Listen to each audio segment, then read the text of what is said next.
disappointed in every one of you. I'm sorry, I don't mean to offend you. I'm disappointed in every one of you. I kiss you on the mouth. No, I'm not cool with that. Just, I'm sorry. One more time. I'm disappointed in every one of you. I mean, I'm dealing with degenerate animals. I'm disappointed in every one of you. Disappointed in every one of you. All right, come on. Honestly, I can't do it no more. I'm disappointed in every one of you. Let me tell you why. It's gonna be all right, Nicky. Go ahead, shoot. We just killed a fucking man. What are you going to do about it? Yeah, because you got nothing. You don't got a thing. Yeah, because you got nothing. Got nothing. I want to get out. I want to get out of this rat hole. I want to get online. I need BDA boxing.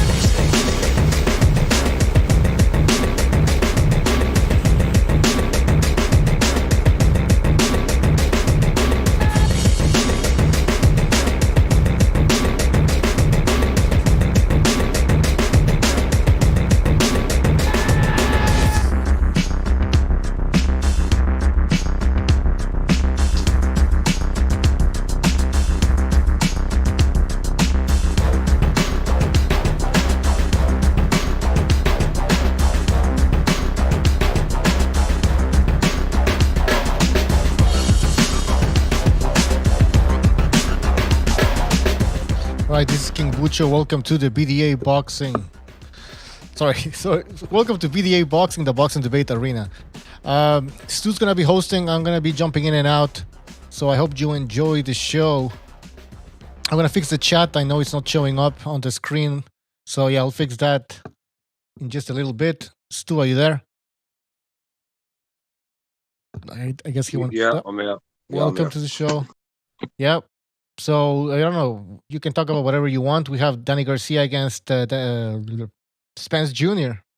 this Saturday, and you can also maybe talk about what happened last weekend. And I'm telling you, man, Brotherhood called in. And he said because he picked Joe Joyce to win. All right. And then when he called in yesterday, he was like, "Oh well, I didn't think that guy was gonna quit. All these British boxers are quitting left and right."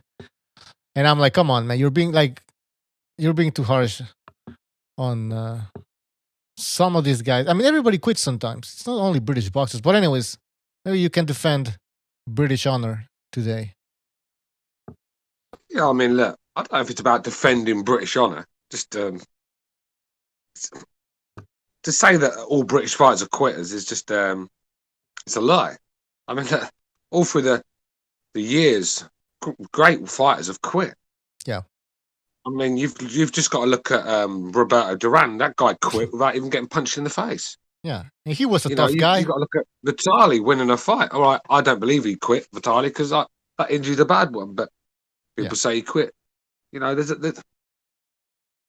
Tyson quit against Holyfield when he decided to find a way out by biting his ear off. True. That's quitting for me. Yeah, that's quitting, knowing that you're not going to win the fight, so you find a way out.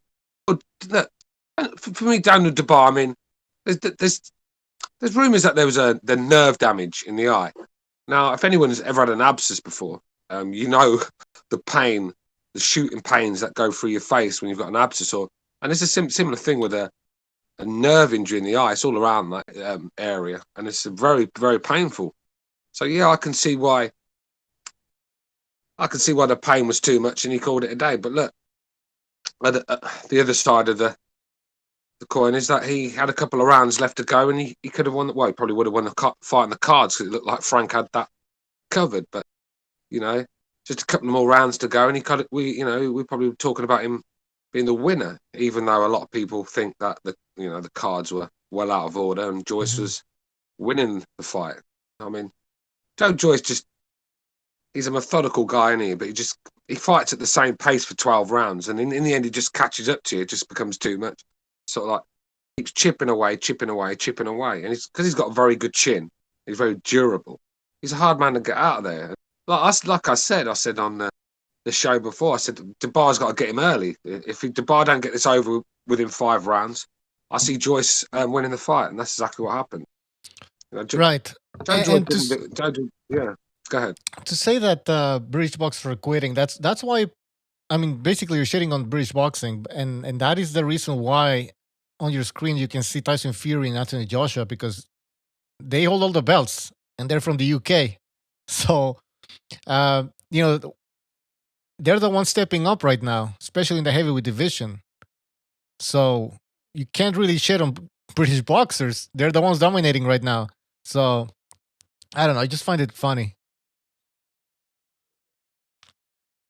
and hypocritical in a sense. I mean, if Yeah. we're going to bash Dubois, then we've got to bash the likes of Riggin for quitting, Walters, them sort of guys, you know, quitting. Yeah. You know, there's a lot of top fighters out there that just. I mean, I think we've got. Ortiz, yeah. I think we have to realise what the word quitting means. I mean, it's a word thrown around quite a lot lately. You know, I mean, it's not like Dubois went in there and didn't give his all, and you know, he wasn't winning. Some people's eyes, he was winning the fight. Not mine, but some people, you know, he was throwing shots at Joyce. He was giving it a go. It wasn't like he went in there and fucking, you know, was a beat man before any punches were thrown. He was in the fight all along. It's just exactly getting punched in the. I mean, listen, he's got to learn how to move his head. You know, because you can't just let a guy keep throwing the same jab at you all night, and you get hit by it all night. You have to, you know, make adjustments. When you're getting hit with a jab all night, the likelihood is you're going to lose the fight. Right, so you know, he's 23 still. Yeah. Okay, go ahead. Okay. No, I'm telling you, you're making a lot of sense, and he tried. So, and it was I think wait, hold on, 773. It's on the air. Let's just take this call. 773. Go ahead.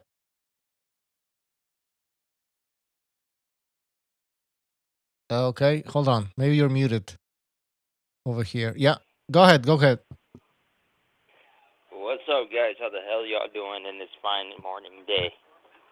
Pretty good, man. What's on your mind? So I called it. I was saying that's an orbital break. I'm like, look at that eye, man. That's a broken bones in his eyeball. His eyeball's jacked up, and people are saying, no, he quit. He's just a quitter, blah, blah, blah. Dude, you know how much, you don't want to mess with your eye. You saw with Michael Bisping. He lost his eyesight. He's got a fake glass eyeball now. Jesus. And you don't want to mess around when you get your eye socket broken. Start with the nerve damage, detached retina, all that crap in there. Very sensitive area. And very painful. Very painful. Blasting one after the other. I don't blame him at all for getting out of there. He's too young. He's got a long future ahead of him. And people trashing him are just haters. Bunch of player haters. Good point, caller. Who is this guy? Is that Kevin? Yeah. Yeah, Kevin's got a good point. I mean, look. From Chicago still. What's the word? Yeah. Is that Kevin from Wisconsin? Yeah? Yeah, I know who you are. I'm joking. Kevin from Chicago. Look, Alabama. I think he's got a good point. You know, you've got to look at. Was Dubois in there thinking I could stop this guy quickly? Did he believe that he could land that punch? Could he have hit Joyce with everything he had, and nothing was happening? It's a lot, and this is my worry for Dubois. It's all good. I mean, people get too hyped up by looking at shiny six packs and big pecs. They don't win you fights. And all this monster Daniel Dubois, but no, he's not a monster because after 4 or 5 rounds he's blowing, and this is the problem with. It's Joshua, you know, he's another one that found out the hard way when you try to look pretty with your big muscles and stuff. That's for the movies. This is not for boxing, you know. And people just got a bit overhyped with Dubois. The problem with Frank, when you're building a fighter, you have to step him up gradually. But he was fighting like 14 bums at the same level, sort of thing. So he was never going up in levels. He was just fighting the same old can week in, week out. So when it comes to stepping up after 14, 15 fights, you have to step him up. He steps him up to Joe Joyce, which is far too far for him. This is guys that, for me, he's a world champion, a gold medalist in my eyes, because I think he was robbed in the Olympics. You know, he won that fight. So this guy he's been all over the world, fought the best.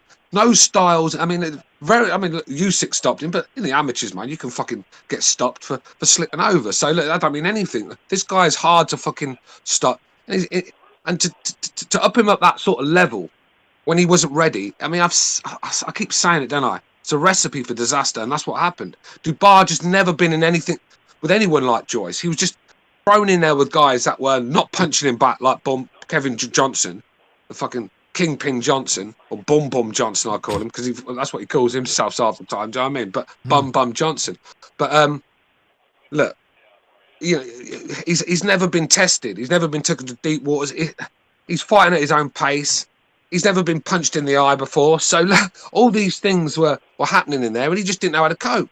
And this is, again, Frank Warren, terrible matchmaking.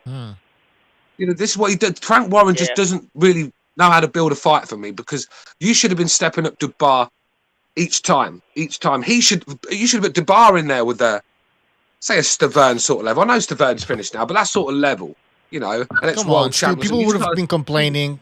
People would have been complaining. No, because knocking out. Yeah, go on. No, I'm not saying Stavern himself, but that sort of guy, that sort of level. You know, I'd have to look at the heavyweights, but yeah, he went from like one level to completely. You see some of these boxers, they'll sit there and they'll do tomato can after tomato can, just one fight after the other, just smashing guys. And he actually went for it. He took a chance. Yeah. He wanted to prove himself, and it backfired, obviously. But if he went out there and knocked him out, then everybody would have been talking differently. So how many times do we complain about boxers? We just taking easy fights.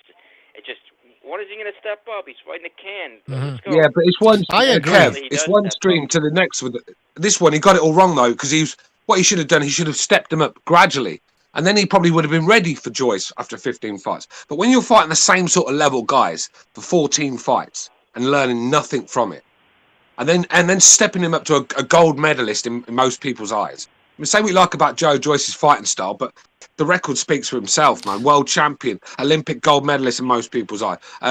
You know, very unbeaten in the pros, 11 stoppages in 12 fights. This guy, all right, he looks average on the eye, but he's got a style that just chops away at people, and he's a very tough man to beat. And this was the wrong fight for Dubois. So what? For me, I mean, look, he lost. I'm not saying. No, listen. I'm not saying. Is it over? Is it over? Is it over? Like for his career, is it over now?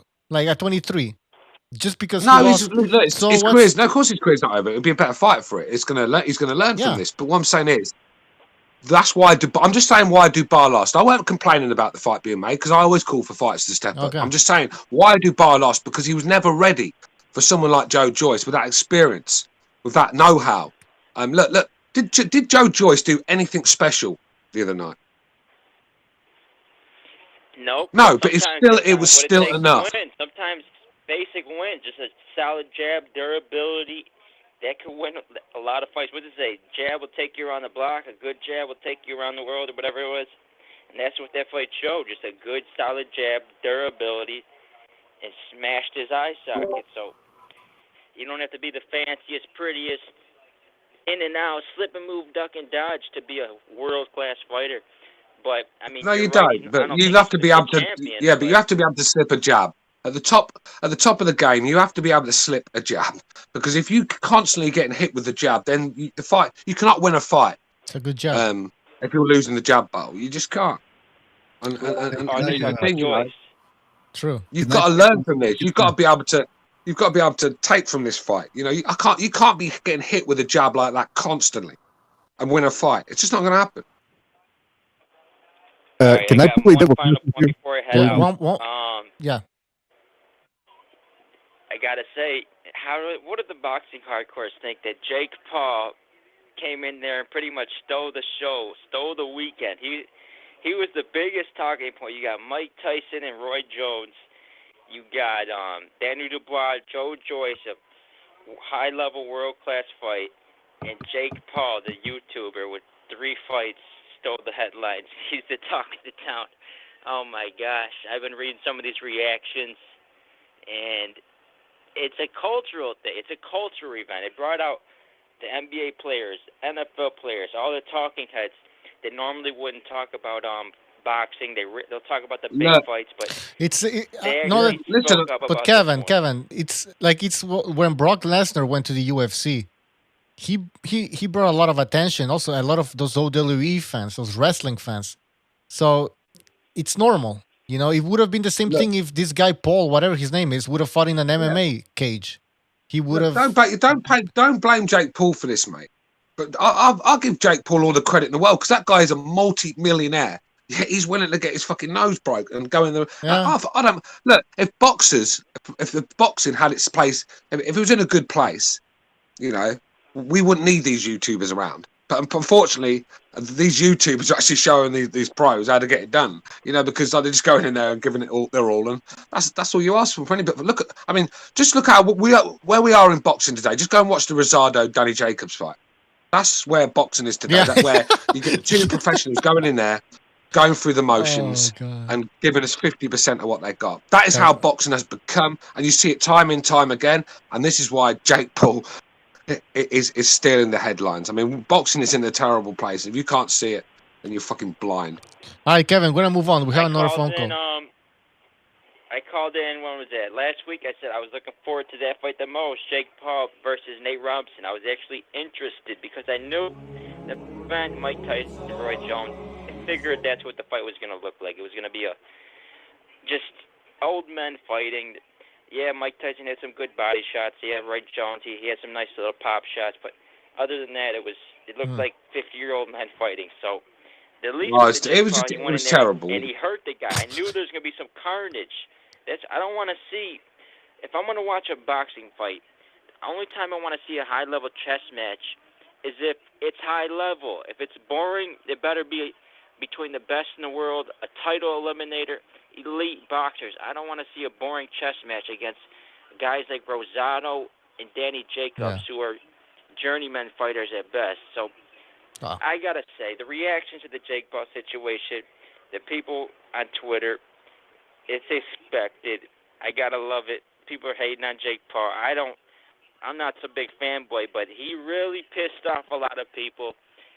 Just, they gotta give it a rest because this is what drove me away from boxing was the tribalism, and with this fight, it just reared its head even more. Like you see, with the Twitter thing, bringing it. Oh, how you gonna let that blah blah blah do this to you, Nate Robinson? We disown you. You lost your black. It's just such a joke, man. It kind of pisses me off. But if these guys really want to go down that, if these guys want to go down that road, I mean, Rich Shields has got a lot to say. Clarissa Shields in the Jack Paul, man. Look, you're breaking up. You're breaking up, Sue. Yeah.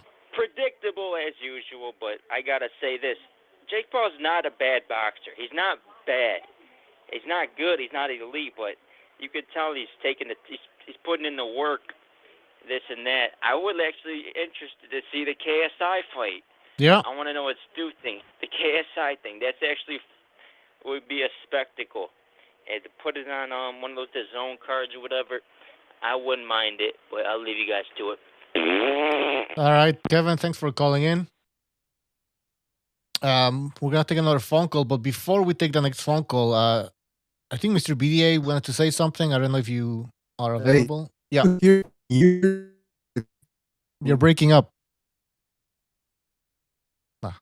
This is terrible. Terrible. All right. Stu, are you there? Let me check the connection. Everything seems to be fine. Yeah, you're breaking up, man. Now. Jesus Christ. Sounds like a robot. All right, I'm going to take the phone call then. 917, you're on the air, 917.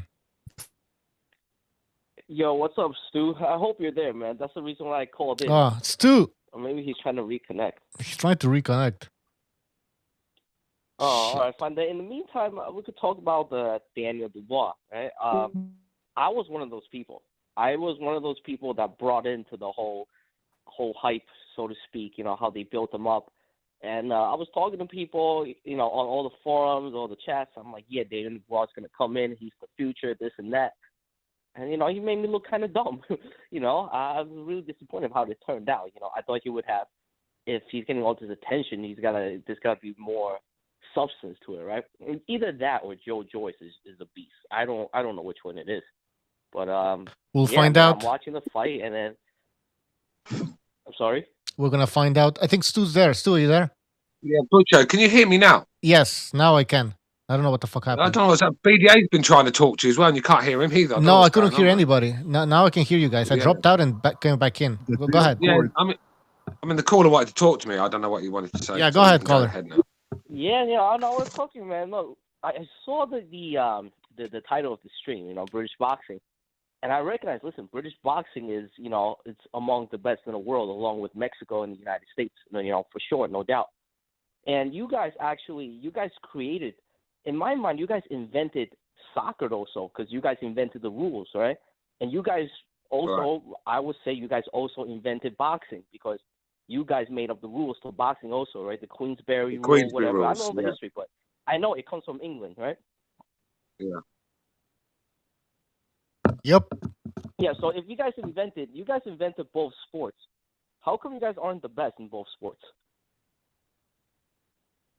Well, that's just a ridiculous question. I mean, look, 60 million people live in the UK, 370 live in America. How many in Mexico? 300.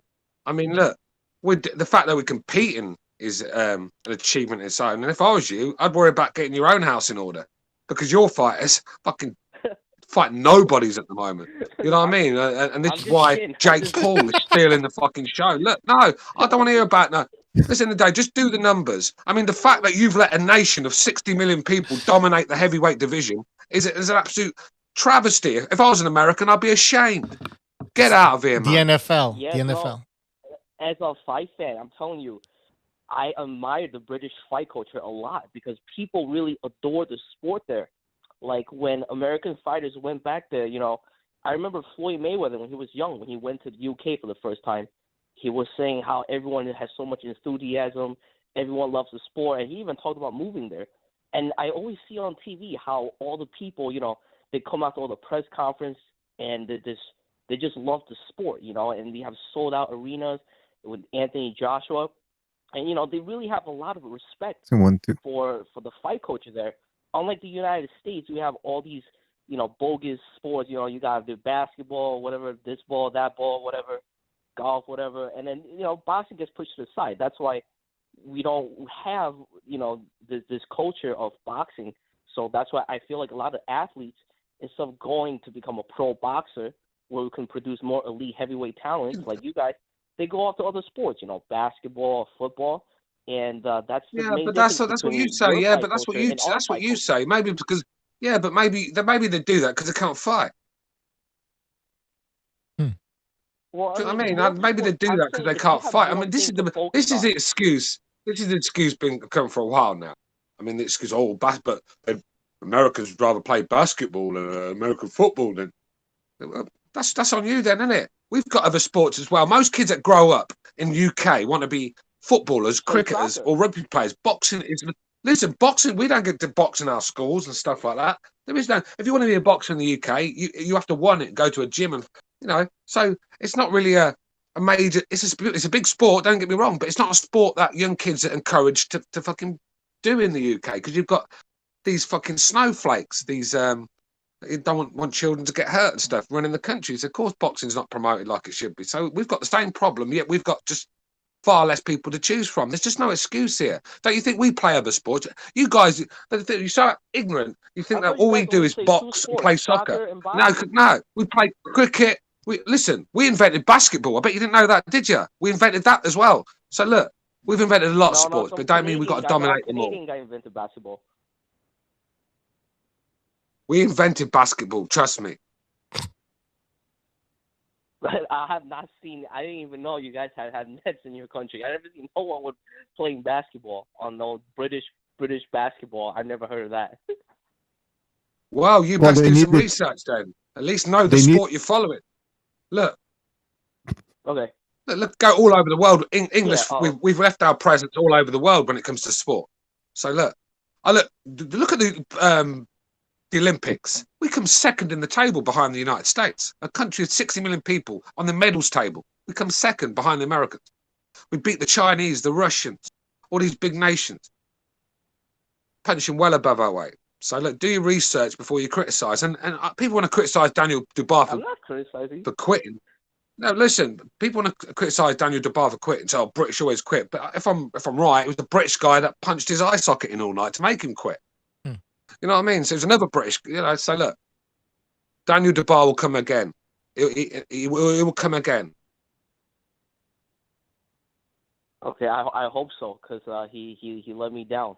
But yeah, and lastly, the final thing I want to ask you is, I'm very interested in visiting England one day when this pandemic is over.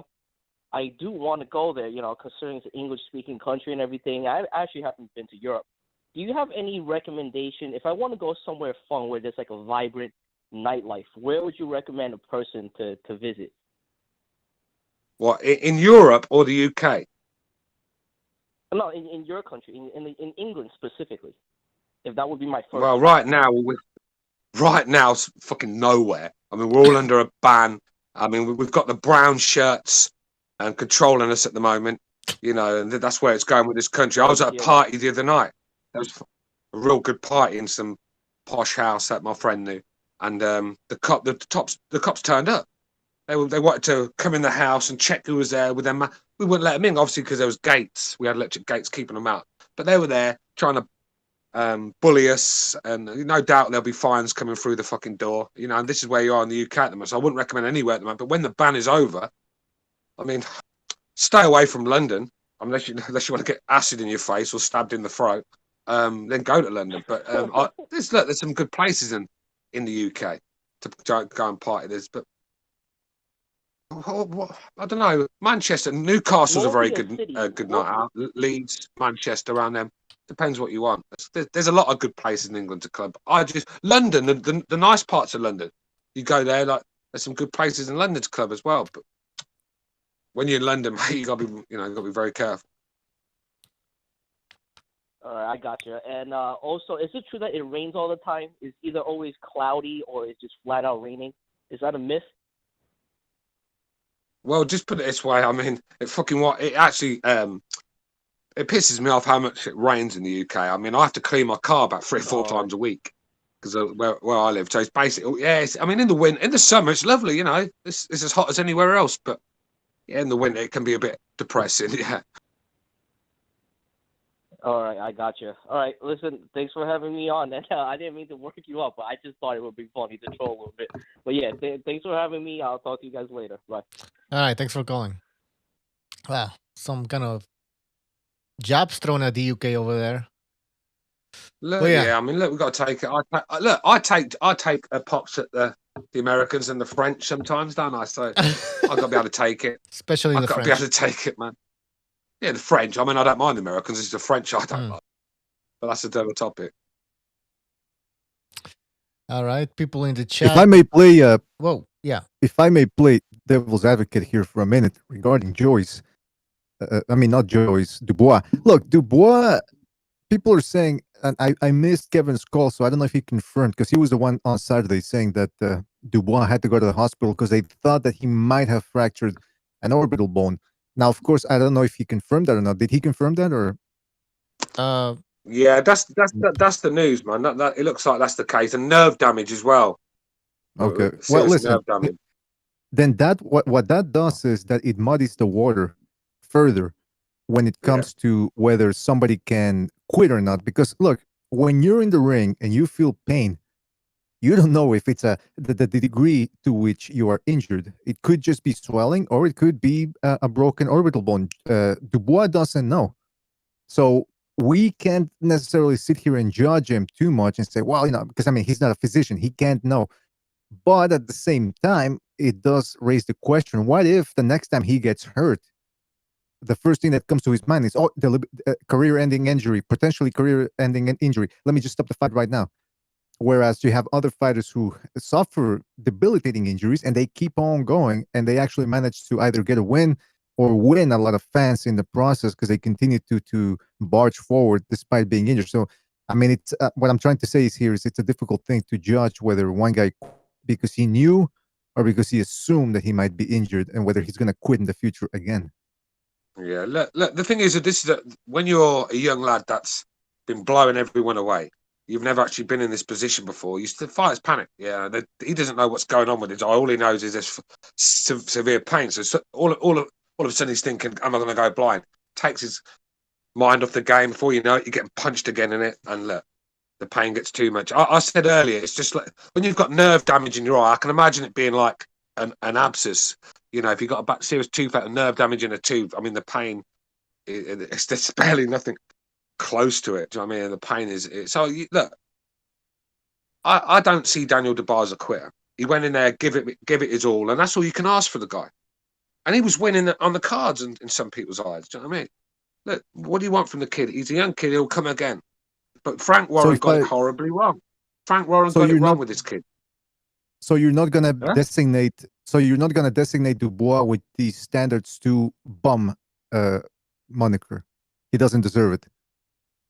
Who? Dubois? No, look, Dubois. Yeah, I'm not gonna fucking try and. Dubois is a young kid, man. Why don't people get behind this kid? He can come again, and I'll tell you what, he will come again, and I think he'll be a lot better fighter for this. Frank Warren's to blame for what happened here because he kept him at some bum level too long and then stepped him up too far. You have to gradually step them up, and Frank doesn't do that. That's why Frank is terrible at building fighters now. He's lost the plot. And look, Daniel Dubois got too confident. He was going in there hitting these guys or falling over, and he started to believe his own hype. But then when you're in there with an experienced world-class amateur, that's been around the world fighting the best. Look how calm and collected Joyce was. Never panicked. Fought at the same pace all night. He'd go another 12 like that. He can go, and he just keeps chipping away. Yeah. And the guys like Dubois, who are not conditioned for 12 rounds, that's when they seem to fall apart. And I knew this would happen. I said Dubois got to get Joyce early, otherwise it's curtains for him. I want to read a super chat from Kenshiro. He says, Clarissa Shields calling out Jake Paul on Twitter. What do you think about that? Clarissa Shields calling out Jake Paul. I mean, first of all, Clarissa Shields is falling under the same curse or the same psychosis as Ronda Rousey, whom we talked about, I think it was last Wednesday, that she thinks she can beat men. Look, this guy's not a professional boxer, but he's a huge guy. Jake Paul it's big, right? I mean, I always confuse him and his brother. I think there's brothers, but the guy's big, I think. I think he's like a light heavyweight or heavyweight. Clarissa Shields, I don't care how good a boxer she is. She's going to tap this guy in the face. He's going to laugh at her, probably call her the N-word, and then smack her around. That's what's going to happen. Like, she's insane. By the way, I mean, look, Jake Paul knocks her clean out. If he lands, did you see that woman footballer in the college game? There's a woman player now, a kicker. I can't remember that, but this team, right? I mean, this team's struggling apparently. I only saw a little video on it, so I don't know much about it. But apparently, this team was struggling. They lost the game 41-0, but they actually drafted in a female as the kicker, and it's just social justice bullshit at its finest. God. I mean, this team, instead of worrying about winning a game, they're more worried about being political correct and having some. Look, how about put her in the? Oh, mate. But how about giving her a running back job? If you're going to give a woman a job, give her a proper one. Let's see how that lasts, or see how long she fucking stays awake for. Do you know what I mean? This is what I mean. It's just sport. Politics has took over sport. So don't be surprised if you'd see Clarissa Shields in there with Jake. I was going to say Jake LaMotta. He fucking surely ain't Jake LaMotta. Jake Paul. Jake Paul. Yeah, I mean, look. Jake Paul can bang on it for a YouTuber. The fucking guy can bang, man. I wouldn't want to take a right hand off him. He can bang, and if he catches on Clarissa Shields' chin, it's over for him. So yeah, look, I want to see the fight because Clarissa Shields has got a big mouth, and I want to see someone shut it. And Clarissa Shields is never going to fight a Golovkin like she said she'd beat him. I mean, that's never going to happen. So put Jake Paul in there, mate. I want to see it. She strikes me as the type of woman, like if you're in a romantic relationship with her, she'll get you into fights in person. You know what I mean? Like you'll go to a movie or something. There's some kids talking in front of you, and she'll probably go, "Hey, shut the fuck up, motherfuckers!" And then they come up to you, and you have to go in there and defend them because she overestimates not only her spouse's abilities but her own. She's not living in reality. She's been bashing on these women too long, so she thinks she's invincible. And now she thinks, well, I'm so good. I'm so much better than these women. Therefore, I must be, on the same level as men. No. Which is not true. And that's the thing that can get women hurt, even on the streets. You know, you see these women walking around like geezers, thinking they're fucking Barry Big Bollocks, and they start fights they can't win, and then they're called the feminist card when then they get the police. You know what I mean? So look, I've noticed politics is really rife in all sports at the moment. You know, just let women have their own sports and let us have our own. You know, that's all I'm saying. I've got no problem with women being able to do sports. Of course I am. I'm not a fucking bigot. But I by the way, I don't want to see women in there to make up quotas.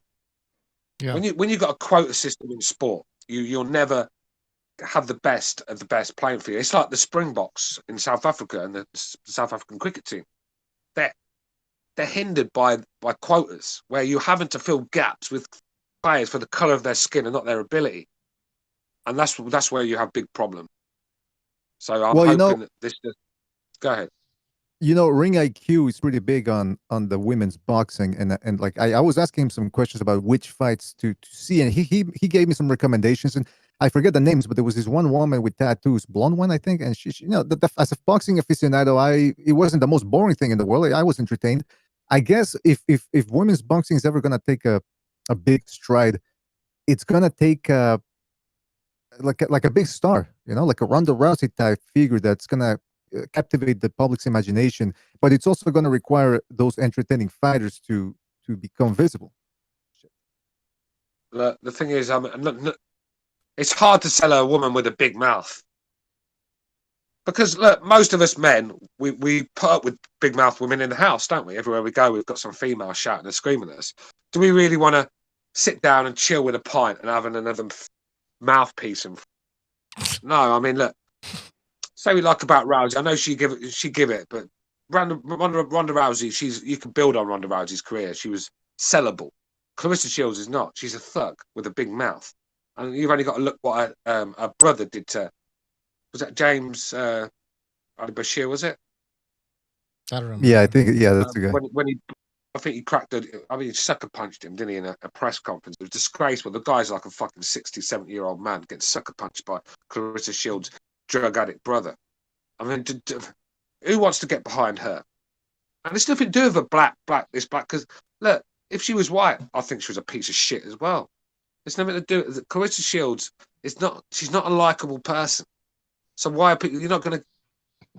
It's an hard one, really, because you've got to get the balance right. You've got to play that fucking bad guy, but you've also got to be likable in other ways. And she just hasn't got anything likable. I mean, even these girls she's fighting, I mean, where they're dragging, they're pulling out girls from the streets of Moscow, and hookers from the streets of Moscow, and sticking them in with Clarissa Shields. I mean, look, what it's gonna take, in my opinion, for women's boxing to really break through into the mainstream. Because Ronda Rousey, what did she had a couple of elements. Number one, she wasn't ugly. She wasn't the most beautiful woman in the world, but, you know, she wasn't a complete and total repulsive creature. Now, also the other thing that was going on with her was that she was dominating. She was finishing fights. Now, in MMA, you can finish fights in more fashions than in boxing. Whereas in boxing, what's a stoppage? It's either a clean knockout, which everybody enjoys, even the non-boxing fan, and cuts or TKOs. Clarissa Shields ain't doing any of those. She's outworking and outboxing her opponents, and that's not going to captivate the public's imagination. So it's going to require a woman that dominates, that stops her opponents either by knockout, TKO, cuts, whatever. And also she's going to have to be easy on the ice to a certain extent. And like you said, it's like Del said in the chat. I mean, most people wanted to bone Ronda Rousey for different reasons, but no one on this planet wants to bone Clarissa Shields. Are you sure about that? I'm posting a picture of Clarissa Shields. Yeah, and I also gotta say, and how you guys doing? What's up, Stu? It's Virtuoso, guys. Virtuoso coming out of nowhere, man. What the fuck? He's on StreamYard. Yeah, go ahead, Virtuoso. Go ahead. I just need to go and get a drink. So just the StreamYard. Carry on, and I'll be back in 2. Go ahead, man. What's on your mind? Someone got the mic or their speakers turned on. I guess, turn it off because I can still hear myself. Oh shit, man! I don't know. Let's see. Hold on. It probably goes away with time. Yeah, I and think if it goes away, doesn't, man. Can you still if hear it yourself? doesn't, just part through it. Yeah. Yeah. Okay. Yeah, I was just gonna say that was like to really push like women's boxing forward.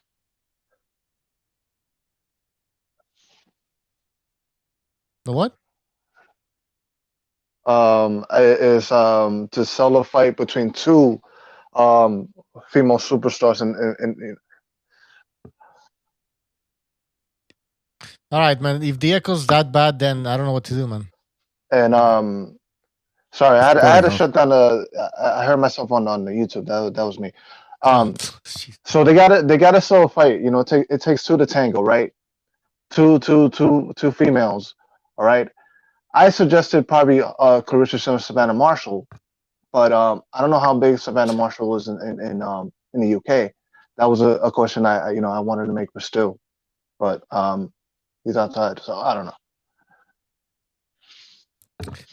The big question is: do you find Clarissa Shields hot? Yes or no?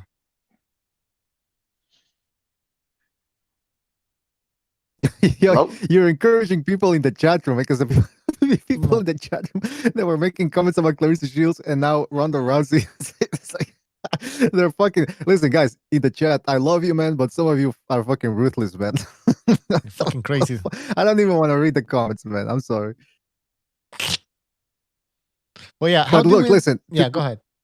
To virtuoso sports, yeah, that's what I'm saying. It's also that's the other thing. That's the third element in this equation. It's going to require at least two women that end up beating up the available competition, and at the end, only two remain, and then they get to face each other. Because I mean, if you look at it right now, man, Ronda Rousey established women's MMA fighting, but do you hear about any other women now? I mean, there's that one woman, rather, the one that beat up that knocked out Cyborg, and she also knocked out Rousey herself, the Brazilian one. I think she's a dyke, but we don't hear about her anymore. And she's the best out of all of them. She's actually entertaining to watch, but she didn't captivate the public's imagination. She couldn't ride Ronda Rousey's coattails, in other words, because you need an it factor. You need it's not just excitement either, but these motherfuckers, to make you mainstream, there needs to be a story behind it. Whereas with men, yeah. Go ahead. Sorry, bro. The problem was, though, UFC went full social justice warrior, and they forced these women down our necks constantly. Pay-per-view as well. Hyping up these chicks to be something they weren't. Just couldn't take to it. And that's what a lot of people are. Look, let's be real. Go and look how many main events on pay-per-view that had women headlining the card. Come on, man. That's true, man. That's true. I'm sorry to say it, women shouldn't be headlining any card in any fucking sport when the men are on the fucking card. In any sport. Yeah, that's true though, because look, I want if a woman is working hard at boxing and she's skilled, hey, she deserves an opportunity. But when it comes to men are just always gonna be. I mean, I don't see women becoming better than all the other boxers, because just by nature alone, every man is always going to beat the best woman out there. I mean, not every man, but there's going to become a point where a woman, no matter how good she is, she's going to hit an impasse. She's not going to be able to beat the best guy out there. It's never, unless male boxing gets so bad that the women start to overtake him. But I just don't see it happening based on the physical aspects of boxing. Look how Sky have tried to push Katie Taylor on everyone. Look, Katie Taylor's a good fighter, don't get me wrong. And I respect that girl. She's tough as they come, and she'll fight anyone. But Sky talk about her like she's the female Sugar Ray Leonard. It's become embarrassing now. Right? And it's social justice warrior bullshit for me, where it seems like Sky have been told to push female artists on us, because everywhere you go on Sky now, we've got women commentators in every sport. When it's men playing in it, we've got some women we don't even know commentating on the cricket. We've got some women no one even fucking knows commentating on the rugby. I mean, where does it stop? They're fucking everywhere in our sports. That I do dislike, when you see a woman, because she's good looking, let's put it in there. Well, what about the hundreds of other guys who paid their dues in commentating and who had actually been following the sport since they were young? Who played the sport? Who played the sport? Who actually played the sport? Oh yeah, that too, or who actually participate in the sport. Yeah, but I mean, look, it's a business too. I was watching Chelsea Tottenham yesterday on Sky Sports, and beside this, the clock on the screen was a Black Lives Matter sign. Now, whether you agree with that or not, politics should not be brought into fucking sport, and it's especially in the UK, man. There's a lot of people turning off Sky for it. Yeah, I agree, man. Politics should stay away from sports. Yeah. Period. And it's everywhere, especially in British sports. It's fucking everywhere. Every time you turn a sports channel on, you've got this progressive bullshit being pushed onto us. Well, I'll tell you what, the more you try and push it onto us, the more we're going to dislike it. Because the more they've tried to bully people into watching women football, the more turning off. Yeah, human beings don't like to be told what to do or what to think. No. When they realize that they're actually being told what to what to think, they start to get pissed off and they start to do the opposite, basically.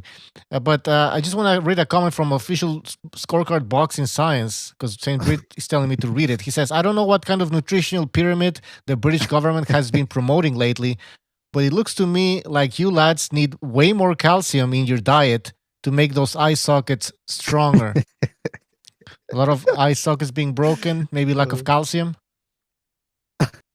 Maybe a lack of testosterone over there in the UK, man. I don't know. I think it's too pissed off. It's called fighting the right people. You guys should try it sometime. Oh. Yeah, official scorecard is just taking the piss. Look, I don't know what the answer is. I don't know why broken eye sockets seem to be the trend around it. I just don't know. Look, it's boxing. Let's be real. Yeah, that wasn't weak bones that caused that. That was no head movement. It's like anyone. You get the toughest man in the world. You get Nikolai Valiev, who's got a head like a fucking rock. You punch him in the eye 100 times, he might his eye socket's going to go. No, it's just constantly being punched in the same spot, and that's what's caused it. You've got to look when you step up to that sort of level. You've got to be able to move your head. You've got to be able to slip jabs. If you can't do that's the basic stuff in boxing, slipping a jab. You can't let a jab dictate the whole fight. Mm-hmm. Hey, by the way, it was a good jab. I just wanted to say something about the female boxing real quick. Like, if they want to put women's boxing on undercards, they better make good fights, man. Because I don't want them shoving a manufactured Barbie on us and sacrificing a good undercard fight. Because already the undercards, they stink sometimes. I mean, just look at the Spence Garcia is a good main event, but the undercard is absolute crap. I would not want these guys to sacrifice already mediocre undercards and make them even more mediocre by shoving a manufactured female fighter down our throats because they want to make her famous, but she actually just stinks all around. Give us good female fights, but also good undercard fights. That's something that I can actually sink my teeth into, although I would like to sink my teeth into some of these female boxers. They're not bad looking, some of them. Nah. But I want good quality fights, man, and I don't want them sacrificing the undercards, which are already mediocre, and diluting them with manufactured products. I don't want to. I hope I made myself clear. Yeah, but I'm not interested. Yeah, fair enough. Yeah. Anyway, listen. The other thing I wanted to mention also is I wanted to ask Stu this because he wasn't here on Saturday. So, and by the way, Stu, you better get your ass in here, man. You're missing a lot of shows now. Your performance is lacking now. I think you're regressing a little bit. I don't know what's going on. I want to see you stepping it up. I can see a sacking on the cards if I came a little bit. No, but I wanted to ask look, it's what it is, bro. I've been spending a little bit of time with my missus and partying with her and stuff, and enjoying my life while I can, man. Because it's been a terrible year. Yeah, I said it's been a terrible year for everyone, especially me. I've had some shit going this year, and I want to end it in a good vibe. And the boxing has been making me depressed recently. You know, it has been. Look at Jacobs Rosado last night. Did you get any thrills out of that? I wanted to ask you about that too, and I wanted to ask you a whole bunch of things. I'm interested in your opinion. With the Jacobs, Daniel Jacobs, I actually asked this question on Saturday to everybody because I always held him in high regard. Yeah, me too. And top 3 middleweight and Canelo were there. I think he was just behind it. But Jay, who's one of our panelists here every once in a while, he actually said that he'd never actually ranked Jacobs that high. Like there was always something missing. And in hindsight, Jacobs talked all this talk about, I'm going to bust Rosado up because everybody else has. So minimum, I actually have to beat him up for 12 rounds. And then he... Oh, shit. Hold on. I think I fucked that up here. The fuck did I do? I left the call. Hold on, guys. Shit. Hold on. Fuck. What's going on?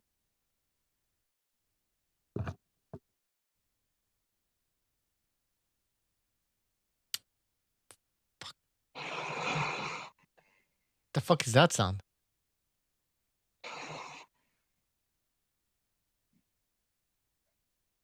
Shit.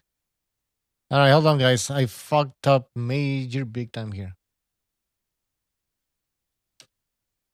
Invalid link. All right, hold on.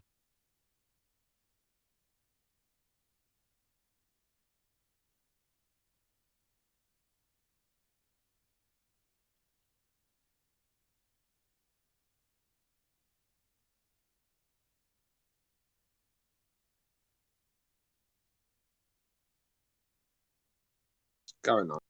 Yeah, I don't know, man. I fucked it up. Where the fuck? I can't even see where you guys are. Ah, shit. Everyone in the chat, what the hell's going on? VDA hiding off of King. Nah, man, it was, I fucked this up, man. I left the call, but I can't get back in there. I don't know why. Oh, okay, I got it. I mean, that's the thing. Yeah, I'm back. I don't know what the fuck happened. I don't know, man. You at this rate, you need to be sacked, I think. But yeah, I know. I'll be back, man. You guys keep talking. But Stu, you're right, man. I mean, the guy, Rosado was there to be beat up. I mean, Jermel, I forget which Charlo busted him up off the back foot a couple of years ago. And Jacobs, I've said before, I think he's actually a tad better than this version of Charlo now, who seems to be at his peak now. And I said, look, Jacobs, he's still better than Charlo. Then he fought Rosado, didn't even cut him, which is the standard Rosado procedure. I mean, I know he hasn't been cut for years, but he didn't pull the trigger, and that is the most concerning thing for a fighter. When like Gonzalo said, when he's got all the tools, speed, power, the acumen, and he doesn't use them, that's one thing you can't replace. When the hunger is gone, it seldom returns. I mean, it can sometimes, depending on the fighter, but I mean, it's not a good look, is what I'm saying. He's in dire straits right now, in my opinion, in terms of hunger. It's called getting comfortable. It's getting comfortable with life, isn't it? You see it with a lot of fighters. They just get comfortable where let's not take too many risks, let's not take too much damage, get the paycheck, and move on to the next one. It's the wrong attitude if you want exciting fight. If you want boxing to move on, you know, and bring new people in, you've got to have exciting fights to do that. And like I said, you can say what you like about these YouTubers, but these YouTubers are bringing other people to boxing because these fighters are not. That's where I am. All right. I want to just do you let everybody... Yeah, go ahead. Because I know you've said Billy Joe Saunders sort of falls in the same team a little bit in terms of his he doesn't get up for certain fights and all that. Do you think now Jacob Saunders, if Saunders beats Macklin, do you think, or not Macklin, Murray, how would you see a fight between Jacobs and Billy Joe Saunders going? That's a good fight. I like that fight. It could be a bit cagey at times. It could be quite boring at times to watch as well. You know, I think two styles that are not exactly exciting styles. Let's just say that. Because for me, Jacobs just always falls short for putting it on the line for me. You always watch Jacobs after a fight and you think, can you look yourself in the eye and say you gave it 100% in that fight? And I think it's very rare that Jacobs could say that. You know what I mean? And with Billy Joe as well, you just don't know what Billy Joe you're going to get on the night. If he's up for it, he's a dangerous customer. If not, then he's going to get beat by Jacobs. So, it's a fight. Look, that fight should have been made ages ago. Just like Andrade, what is Eddie Hearn doing with these guys? Look what he's done to Jacobs. Jacobs can't even be bothered to be in a boxing ring anymore. I mean, that's just he's losing the hunger from these guys. He's trying to milk these guys as much as he can, but they're losing the hunger, and the fans are losing the hunger to watch him. Where's all these big fights Eddie Hearn's going to put on, and he's going to bring boxing back? One big fucking other bullshit. It's COVID. I blame COVID. The COVID, my ass, mate. Look, Eddie Hearn had no intention of putting them big fights on, and he's going to cash out on each one of them when he sees that they're not. Look, when he sees that they're losing it a little bit or they're ready to be taken out, that's when he'll cash in on them. But he ain't interested in putting the big fights on right now. Why ain't he doing it? Why is Danny Jacobs fighting Rosado? Could I respond to that? Yeah. Go ahead, man. Okay, listen. I want to address a super chat I sent the other day about Jacobs being showing traits of an Al Heyman fighter. The reason why I say that is because as Al Heyman as his advisor, right? He's not trying to make him like sell out. You know what I'm saying? Like he's not gonna put out for the fans because he's trying to save his brains. He's trying to live in that a life after boxing. You know how they say that they got something in store for them, like they got a life insurance policy on them. Well, that's the way they are now. Like they're not gonna capitulate to fans. They're not gonna do that. It's all about the money. So they're mercenaries. When wasn't? Well, yeah, I guess it's all about the money lately. But maybe it's always been like that. But maybe you can have both money and big fights.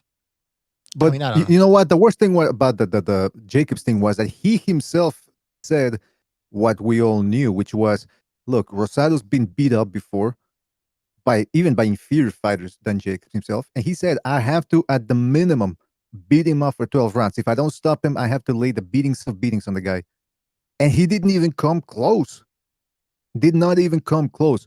So that's the most worrying aspect. If a fighter is losing his talent or hand speed or reflexes, but he's got the will, he can always pull out great performances still based on his wherewithal and his skills and his experience.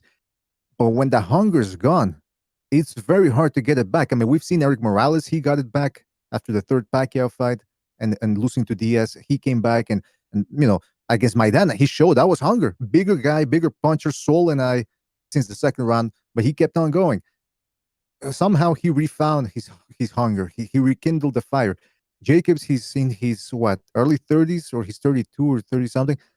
He could still find it, but the fact that the rumor is that he wants to spend more time with his family now. He's gotten paid, very good payday. He's fought a whole bunch of times from Showtime, the Zone, HBO. He's probably just like Stu said, he's getting comfortable. He got too comfortable. Yeah. Becoming a journeyman, really. Yeah, he's becoming a journeyman. Listen, if Danny Jacobs was in it for legacy and his resume, then he'd have been knocking on Eddie Hearn's door every day, demanding the Andrade fight, because that's a fight he can win. But yet, I mean, barely mentioning. He's just happy to fight Rosado, collect his couple of million, and go and chill with his family for another 6 months. That is what's happening with boxing right now. I understand it, of course I do, because I understand it. If you can get paid for fighting guys that are nowhere near your level and get good money for it, of course you're going to keep doing it. It's down to the fans to stop watching and buying this shit. So we force Eddie Hearn and Warren to make these fights, and Arum and Heyman. We're not. If you like the UK fans, they're wondering why all these cards are on pay-per-view, because they're sucking up to Eddie all the time. And, you're the man, Eddie. Keep ripping us off, bro. We love you. Fucking jokes, mate. A lot of them. All right, on StreamYard, we have Virtuoso, Guerrero de la Info, Ken, Chiro, and Thunderdome Boxing, so you guys can jump in anytime. I mean, didn't Danny Jacobs as well change his trainer recently, which probably doesn't help changing at such a late age? Maybe I'm wrong. Well, apparently, the trainer was even worse than Jacobs, from what I read. And this, I read all of this on Sherdog, where there's a guy there who claims to have inside knowledge on Jacobs' camp. He said that Andrew Rozier was just slacking off. Usually you hear of fighters not showing up to train and all that. This was the opposite. Rozier wasn't showing up to train, and he still demanded the same percentage that he was always asking for, the standard. I think it was 15% or something like that. So Jacobs apparently said, "What the fuck, man? You're not even showing up here, and you expect to get paid the same?" He says, "No, that's not gonna happen." So that's why they broke apart. So yeah, maybe it could have, but I really do doubt that a trainer shift caused this type of uninspired performance. I think it's also like the rumors are that he's gotten tired of boxing. Yeah, I still think he's a journeyman now. To be honest, I think that's what sort of become that route now. Yeah, I mean, do you need to be Emmanuel Stewart to work a game plan out for Gabe Rosado? You don't, do you? I mean, look, you know what's coming with Rosado. You know what's coming. Like all the other fights he's had, he's got one way of fighting, and trainers are not going to really mean a lot of difference in fights like that. Trainers come in handy when you're in there with someone better than you. That's when trainers come in handy and probably see little things that could help you out and stuff. No, I'll tell you what really pissed me off in boxing that they got sorted out, and I still can't believe it happens when people get the results wrong, like the judges, like they can't even add and subtract, because they don't add up. I mean, Jesus, mathematics 101.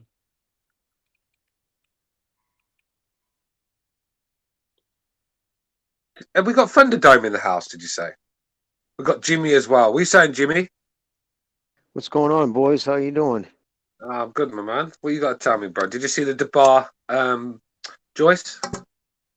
Well, yeah. Yes and no. It's kind of a bizarre thing. I pay for that ESPN Plus, dude, and it's not let me the last 3 fights. I haven't been able to get on. It just fucked me. So I was in a pissed off mood the other night. Get a refund, but I ended up seeing it, and at first I thought, obviously, just from the look of it, I'm like, geez, that's just not a good look. The way he went, just like backed off of a jab. But then now, if he does have nerve damage, listen. Bottom line is, first off, the whole UK fighters are quitters. I don't, know, like that kid. That's absurd. That's just fucking. It's ridiculous on its face. But if there is nerve damage, now here's the thing: when you can sever. Now, it's not so much the break, it's the damage can cause after. Like what happens when you sever it, you have auricle nerves, and then you have the nerves that control your eye to float around. And a young kid, 23 years old, that's, you start messing with somebody's eye. He's 23. It'll be forgotten about. A couple of good performances.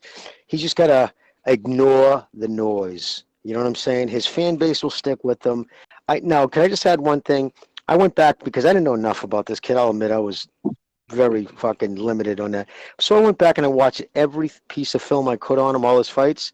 Can I just say, it seemed to me like a fucking large leap in opposition from going from what he was fighting to Joe Joyce. That seemed like Frank Warren has him, right? That just seemed like, I don't know, wasn't like a very, if he's big on your roster, why would you give him all just bums and then all of a sudden put him in a kid? I don't know. That's my thing. No, you're spot on, brother. And I said it earlier. The thing is, you've got to gradually up the competition every fight. But he basically, he was 1 to 14 were basically the same level. So he's learning nothing. If anything, some of these fighters got worse as the record went on. He's just learning. You create bad habits. And worse, you get bad habits. I don't even think he was at British levels. At times, I don't even think he was fighting guys at British level. But yeah. I mean, just Joe Joyce. The thing with Joe Joyce is he's a lot better than what he looks. I mean, he doesn't do anything special. He looks slow and robotic, but he's got a style that he just keeps chipping away. And because he's as tough as old boots, it's going to take a lot to stop this guy. And he just keeps chipping away. And he sort of breaks you down eventually, or mentally or physically. Now, see, with Dubois, that physique is not a boxer's physique. I keep saying it. You're not going to go too far looking like that. Because when you start fighting guys that are going to stay in there after 5 or 6 rounds, then start putting the work in, that's when you find out that the muscle's not going to help you. Joshua found that out. You got to, when you built like that, you got to get these guys out there early. And I said, if Joyce can hang around to the 5th, the fight's in his hands. He's going to but Joyce will fight at the same pace for 12 rounds. It's the same methodical pace, but it's working. All right, he's not nice on the eye. He looks like he gets hit far too much as well. But he's clever. I mean, you don't win. For me, like I said, I call him a gold medalist because he won that fight. He got robbed. World champion as well. He's been in there with the best. Do you know what I mean? So look. It was a step up too far. He should have just gradually moved him up, and then he probably would have been ready for Joe Joyce in his 15th fight. But what he was doing was fighting 14 bums and then just massively jumped into a Joe Joyce fight, and he just wasn't ready. Sort of froze when he didn't realize when he realized that Joe Joyce was going nowhere. Sort of ran out of ideas and froze, and then obviously with the eye, I don't blame him for quitting. I've heard it's nerve damage in the eye, and if anyone has nerve damage, you just know it's really painful. So he's a young kid with his career ahead of him. What's he going to do? Go fucking blind to keep a load of clowns happy on YouTube? Come on, man. Can I talk about that eye though injury real quick? Say even if it is an eye nerve damage fracture to the extent that they say it is, you have to wonder though, right? I mean, Joe Joyce, yes, stiff jab, probably one of the harder ones in boxing today, but no harder than George Foreman or many other great heavyweight jabbers. For a 23-year-old to shatter or break his auricle bone that severely that it caused nerve damage, because then you have to, I mean, that's a bad break. Off a jab is exceedingly rare. But now, but even if you punch a bone, constantly being hit with a jab though. It's not just a jab. It wasn't just one jab that did that. He got hit by about 150. All right. Yeah, but that's the point though, brother. I wanted to address that there. Human bone, especially in the faceplate, it doesn't react that way. You don't make it. It doesn't weaken by multiple punches. It either breaks or it doesn't break. You know what I mean? There's no like you don't soften a bone up and then it'll eventually break. A break happened probably close. You know what I mean? Like his eye was puffy, but the break happened when the broke happened. It doesn't. You can't like keep just banging on a bone and eventually soften it up. It either breaks or it doesn't. My thing is though, it's an extremely rare break for a 23-year-old from a jab. My point now, hear me out. I'm not making any accusation because I don't know. I'm just putting it out there. One of the side effects of steroid use is brittle bone syndrome. And you'd be surprised, very minimal amount of steroids gives you dense bone and it brittles it, makes it easy to break. Because at 23, your bone is a little more pliable. It's actually, more pliable. As you get older, it gets more brittle. I'm just saying if he did do steroids and by his body, I wouldn't be shocked. He's jacked up. That's probably the actual reason that his bones are like breaking. Because I think Cal Brook might have had the same problem because I think he was on him as well. Bingo. Bingo. Look, you've got to keep it real. Just because they're Brits, don't think fucking steroids don't exist in the UK. They exist everywhere. And that's probably one of the reasons. But not just that. The fact is, even if he was steroid, if he learned to move his fucking head a little bit and parry or even block a jab would be nice. Then he's not going to get hit as much. And then the chances of him breaking his eye socket's going to be less. But if you constantly just let someone punch you in the face, look, there you go. One more, go on, right in the eye, just there.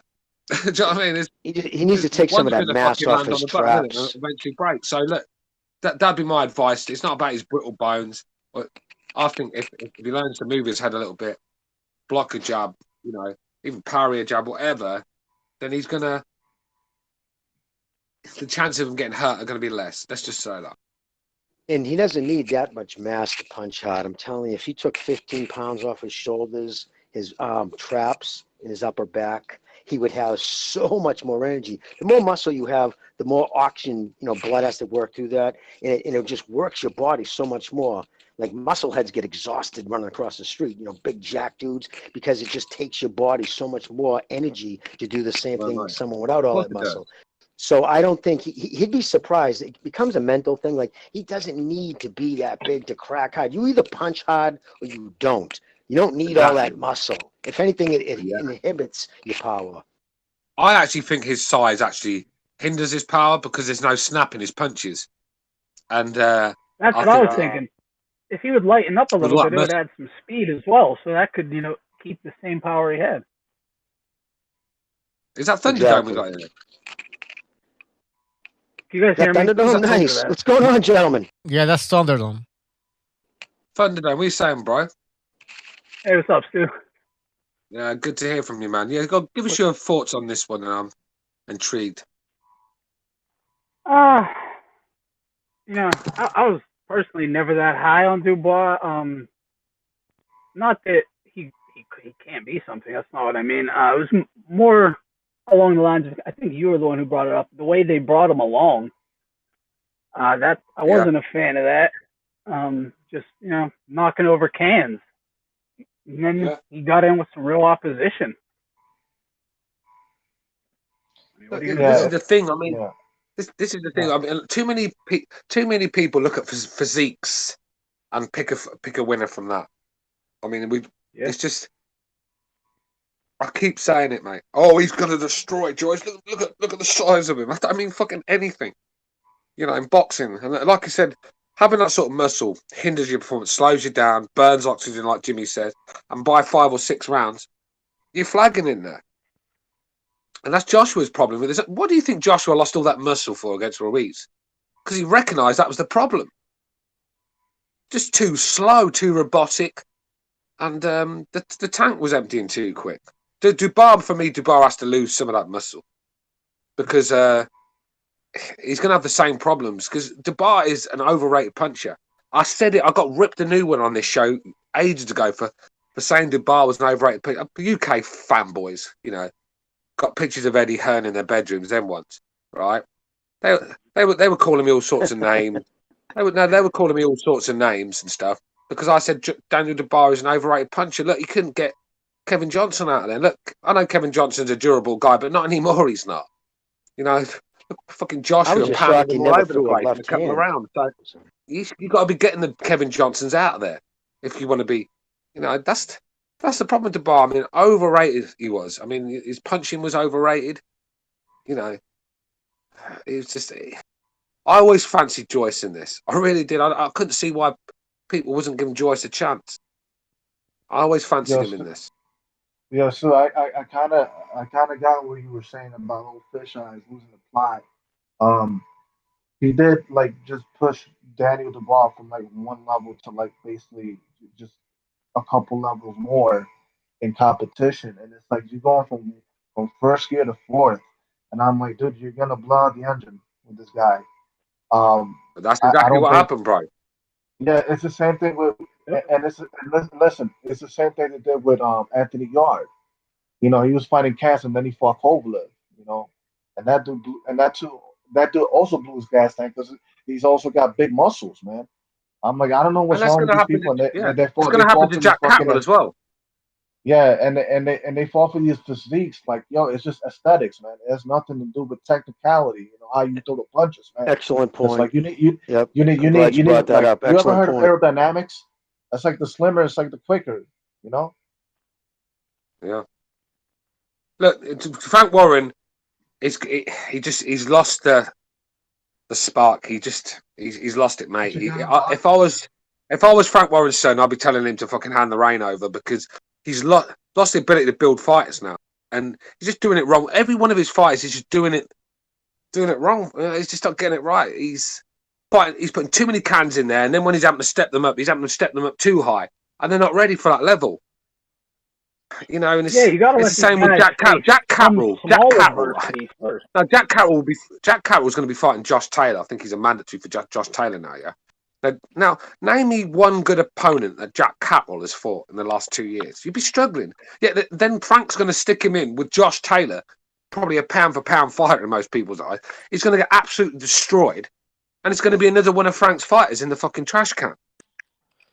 You know, he should have had Jack Catterall in there with tough guys ready to be prepared. Stick him in there with the Baranchik, see where we are. He doesn't want any of that sort of work. He's sticking him in with cannon fodder after cannon fodder.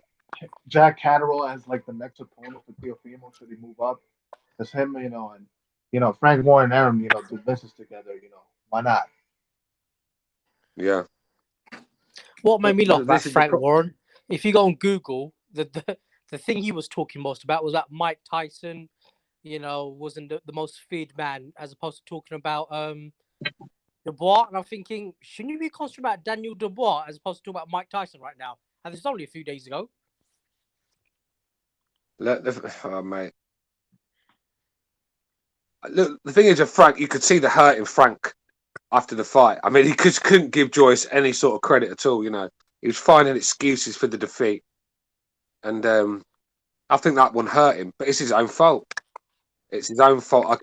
We kept saying Dubois had not even fought guys really at a decent British level, and then you go and stick him in there with an Olympic medalist and a world champion in the Olympics, and a guy that's got 11 wins and 10 KOs. He's no fucking cannon fodder. He's going to be a problem for a lot of guys, Joe Joyce, because of his toughness and his ruggedness. To me, it seemed Frank was trying to pad out his record for some reason, as opposed to, as you said, giving him more experience. Yeah, that's what it's. That's padded record. That's what it. Ken, that is exactly what it is. That is called padding a record instead of putting the guys in there to get your guy experience. Yeah, but Stu, you can pad out, well, not pad out a record. You can give obviously fights to somebody, but as long as you're learning from the fights, you know, they're getting better, Exactly. better opponents. Not the same fucking old crap that you just any idiot can knock out, and then you know you fight somebody with 20-0, and then you think, and then you get smashed by a real fighter. Yeah, back in the day, they used to pad a guy's record to bring him up and feed him to a champion. But this wasn't even like that. You know, this was. It's like when Mike Tyson. Crazy. It was like when Mike Tyson fought Peter McNeely. McNeely had a great record, but you think, who the hell did you fight? And then he got exposed by Mike Tyson in like one round. Yeah, look, yeah, I agree with that. Yeah, I mean, it's like, but this is the problem Warren fighters have whenever they're asked to step up to that top level, they fall short. They're not ready. Go through the motions, a lot of them, ain't they? I mean, look, I don't know what to say. All I know is Dubois can come back, but he's going to have to work on a lot of things because I see the top guys exposing this guy really bad. You know what I mean? Can you imagine what Fury? Well, can you imagine what Fury and Fury and Joshua would do to Dubois right now? Oh fuck, mate! He has to go. He has to find fighters below Joyce and start up again and build properly. Brian Jennings would have been a good start for me. Brian Jennings is a good start for me. Yeah, Chisora, White, you know, something like this even. Chisora knocks him out, mate. Chisora stops him.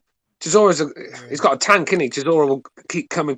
Oh, yeah, Dubois not ready for that. Right. But Dubois is not ready for that sort of work, right? He needs someone in there like a fucking Hellenius or something.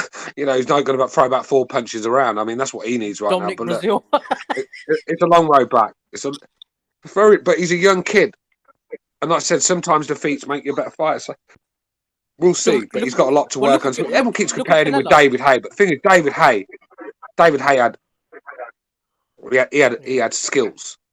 He had skills. Canelo lost at 23 years old. Look at him now.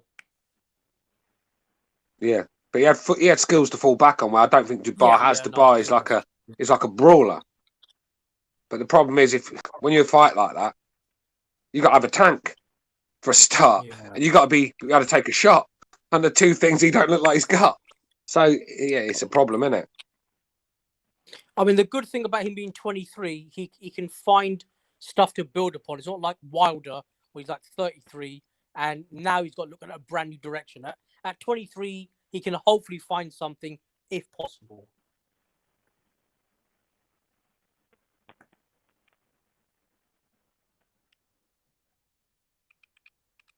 Listen, Dubois just ain't ready for prime time. It's that simple. Yeah. Yep. That's the point we're making, bro. He just wasn't ready for that level. Definitely is. Yeah. Yeah. It's a fine line. You know, I mean, but I get you got to take gambles with fighters. I get that. My problem with Frank was he had opportunities to put Dubois in there with better guys, and he didn't take them. Yeah, but Stu, when you take a gamble, I can maybe understand if somebody's a little bit better than you, not completely overshadows you, and you gamble. Yes, no, I get that. I get that. I do. I get that. Look, it just bad managing and bad promoting by Frank Warren. It really was just bad matchmaking all around, really. I mean, frustration. Dubois could have been. Yeah, go ahead, Jimmy. But quickly, Dubois could have been a real talent, but he's been let to stew on the part in it, and now the meat's getting a little bit tough. You get the bad training. Yeah. Well, go ahead, Jimmy. Back to the drawing board. It's back to the drawing board. Boxing. Oh, sorry. Well, I just wanted to say too, the night of the fight, they were announcing before the next morning, I believe. I mean, it was like within hours. The Atlantic, or the Athletic Box, Mike Coppinger's group there, they said there was nerve damage. Now, I'm surprised why they would even say that, because like with the spinal injury, I don't know if you guys have ever dealt or know somebody who's gone through that. They don't even begin to try to assess nerve damage until the swelling's gone down. It's next to impossible. I'm just surprised they put that out there, because now if there isn't, right, say he doesn't need surgery and there isn't any nerve damage, it just, you know what I'm saying? Then people are going to say, oh, see, there was no nerve damage. I'm just saying, as a promoter, If I was his guy, I would have said, let's not put that out there. You don't put out extra in case it is in there, because then it looks like excuses. You know what I mean? You can say it's a nerve, it's an eye injury, but it was premature to I mention agree the with nerve that thing. completely. I think the reason he did come out and say possible nerve damage was to kind of negate certain things. Yeah, exactly. Yeah. Take the bite off Not what an was going on. excuse, I mean, but to on justify it a social little media. more, you know. It takes your eye off. It takes people's eye off the flaws that Daniel Dubois really has. It's all well and good having an excuse for why he got beat. Is that a pun, Stu? Lack of boxing fundamentals come into play. This is a problem when you're at like that sort of level.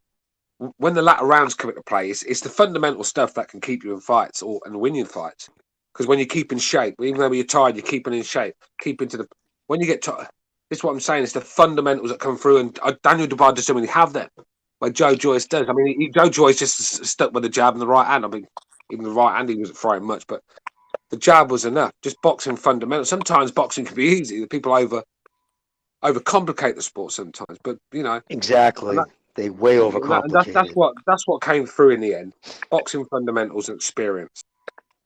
Yep. Well, Stu, if he was able to feint just once, if he was able to just to feint a right, because he was a right-hand happy fighter, without a doubt, if he was to feint a right and Joe Joyce kept going to his right, that's how he was taking the sting off his punches. He was just rolling when he was going to the right, but he was begging for a left hook. So if, say, Joyce just once threw a couple of feints, give him to bite his feint, and then come with the left, Joyce would have walked right into it.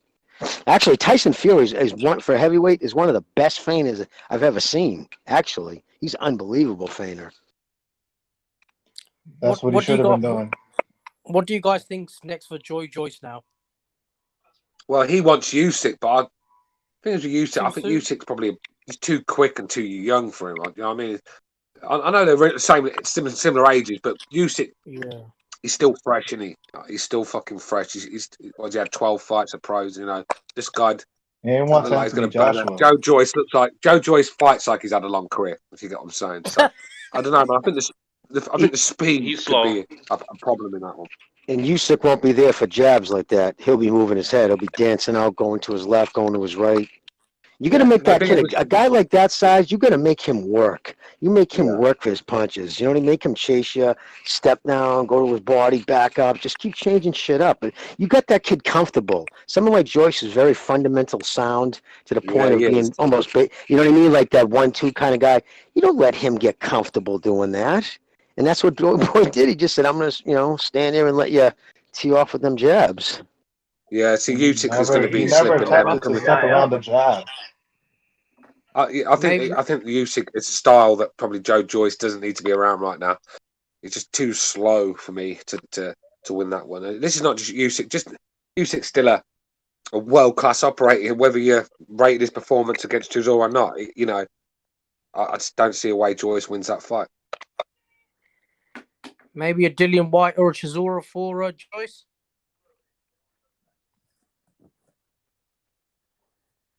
Say that again. Maybe a Dillian White or a Chisora for Joe Joyce. Say that again.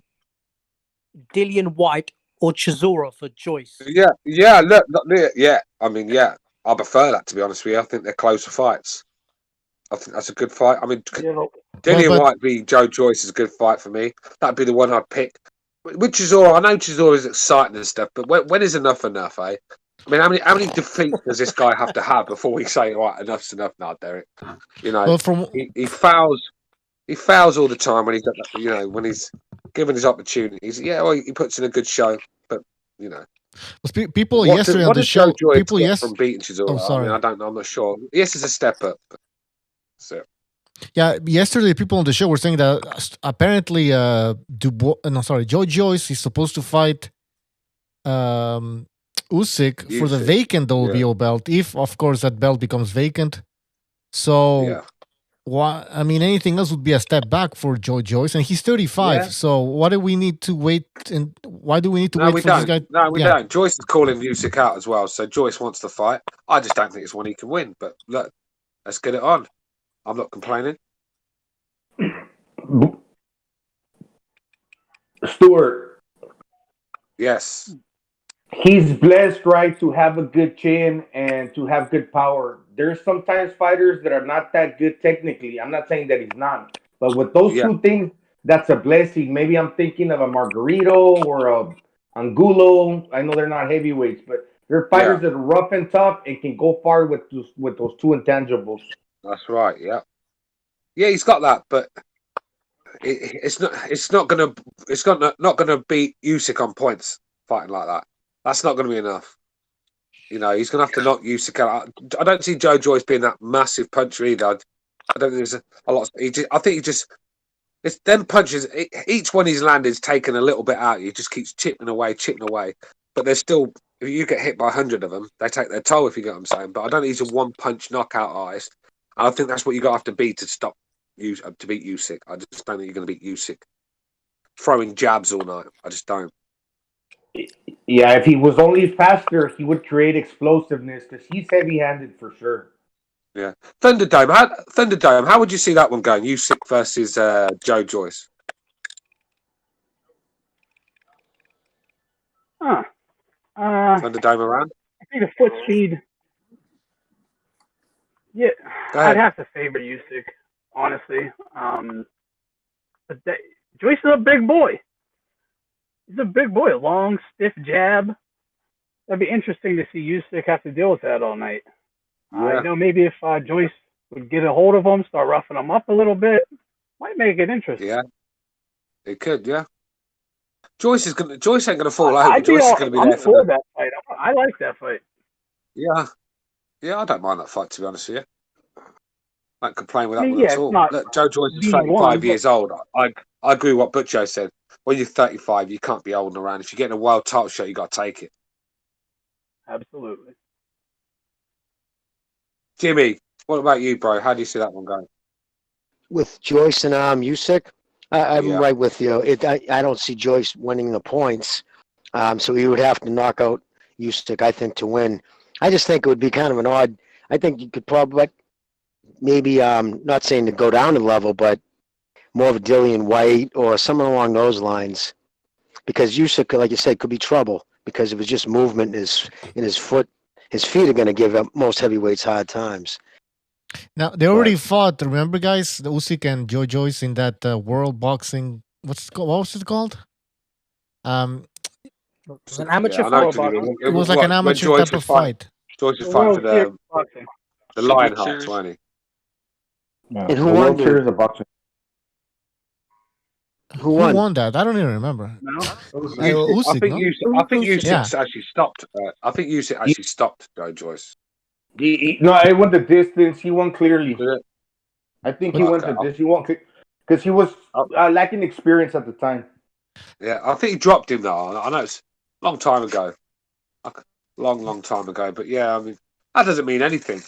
It's pros now, so. Yeah. Right, but I mean, Joe Joyce, like Jimmy said, he's gonna have to maybe fight as like the bigger guy. He's the bigger guy. Hang on a sec, Butcho. Yeah. We've got Marcus Madonna in the hangout. Marcus, was that you, Marcus? Sorry, that's a mistake. Apologize. It's Gonzalo, really. But yeah, go ahead, Butcho. Joe Joyce will have to fight as the bigger guy. Use his he's 206, almost 260 pounds. So why get into a boxing fight with Usyk? You know what I mean? Be smart. Yeah. Try to fight like the bigger guy. Is his hands quick enough to get the shots off? Is his hands quick enough? That's the problem. You're gonna have to hit Usyk. You know, I just think very slow hands. I mean, that's why it's so bizarre that Dubois was getting hit with them jabs all night. It was like, I mean, come on, man. If someone's hitting you all night, then do something about it. He did nothing. So I don't think Usyk's going to hang around. If that jab starts landing, Usyk's the thing with Usyk, he changes up on the job, he adjusts, and you know he'll see something's not working, he'll come with game plan B, and if that's not working, then he's got to see. Joe Joyce is just one game plan. That's it. Can I say something? Hey, you know what? Let's be honest.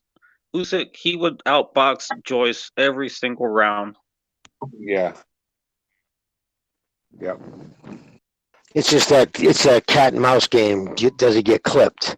because although he'll see these punches coming like an old De Sotomayor coming at him super slow compared to what he's, saw at cruiserweight, but the difference is when they connect, a 260-pound Joe Joyce punch, he's never felt nothing like that at cruiserweight. No, yeah, exactly. I think Joyce has to start throwing to the body early, getting Usyk's attention to the body, slow this guy down because look, Joe Joyce ain't too bad on his feet. He's quite good at judging the distance. I think that's what Dubois was finding out. Quite good. Push his weight on Usyk as well. Yeah, but the way Usyk was in and out and with his feet and his quick hand speed, I just think stylistically he's probably a nightmare for someone like Joe Joyce, and that's probably why Usyk dominated in the. He's got to get amateurs. Tough, isn't he? Yeah. Yeah, you could definitely tell Joe Joyce's fundamental sound, like where he holds his hands from where he throws his punches. He never throws anything really off balance. You know what I mean? Like, you can tell he was schooled properly. I think he takes like the robotic type is more his his physicality. I think he's taking his body as far as he can go, and he's just well trained. But he's not going to do anything. You know what I mean? Yeah, he's just never going to. Yeah, exactly. The hand speed's not going to improve, is it? Yeah, it's not going to improve at his size. Yeah, it's what you see is what you get, right? That incessant pressure with that size. He's just going to walk you down, and if he starts wearing you down, and if he starts closing that distance. The one thing about the Usyk style, the Ukrainians, I think that, constantly pivoting takes away power from your punches. I mean, yeah, you can get surprised where he sets a trap for you eventually, and you get hit by a punch that you don't see coming. But when you're turning and turning and turning, you're not getting your feet under your shots. And I don't think he's the guy that can knock out the Joe Joyce with that solid chin. So that'd be an interesting dynamic. Yeah, I don't see Usyk stopping Joe Joyce. I just don't see that happening. No, it's going to be on the cards for me. Joyce is going to have to do. Joe Joyce is going to have to do more than what. Yeah, Joyce going to have to do more than what he did against Dubois the other night. That's not going to be enough. Did anybody hear his corner at any time say, "Listen, fucking, throw a jab, feint with a right, then come with the left cross"? Did anybody tell him to throw a left cross? It was just Joyce was begging for one. I couldn't believe the kid never threw any. Terrible advice. Well, lack of advice. Yeah, that's the thing. Go ahead, Butch. Oh, or you know what? He was leading by 3, maybe 5 rounds in one of the scorecards, maybe by 2 rounds in the other 2. What if he got on the back foot and just decided to run? He could have won that fight. On the back foot. How's that? No, wasn't Joyce up on the cut? Was Joyce up or down on the cards? Dubois was up on the cards. Dubois was up on the cards, right? Okay, well, that's all right. I didn't know.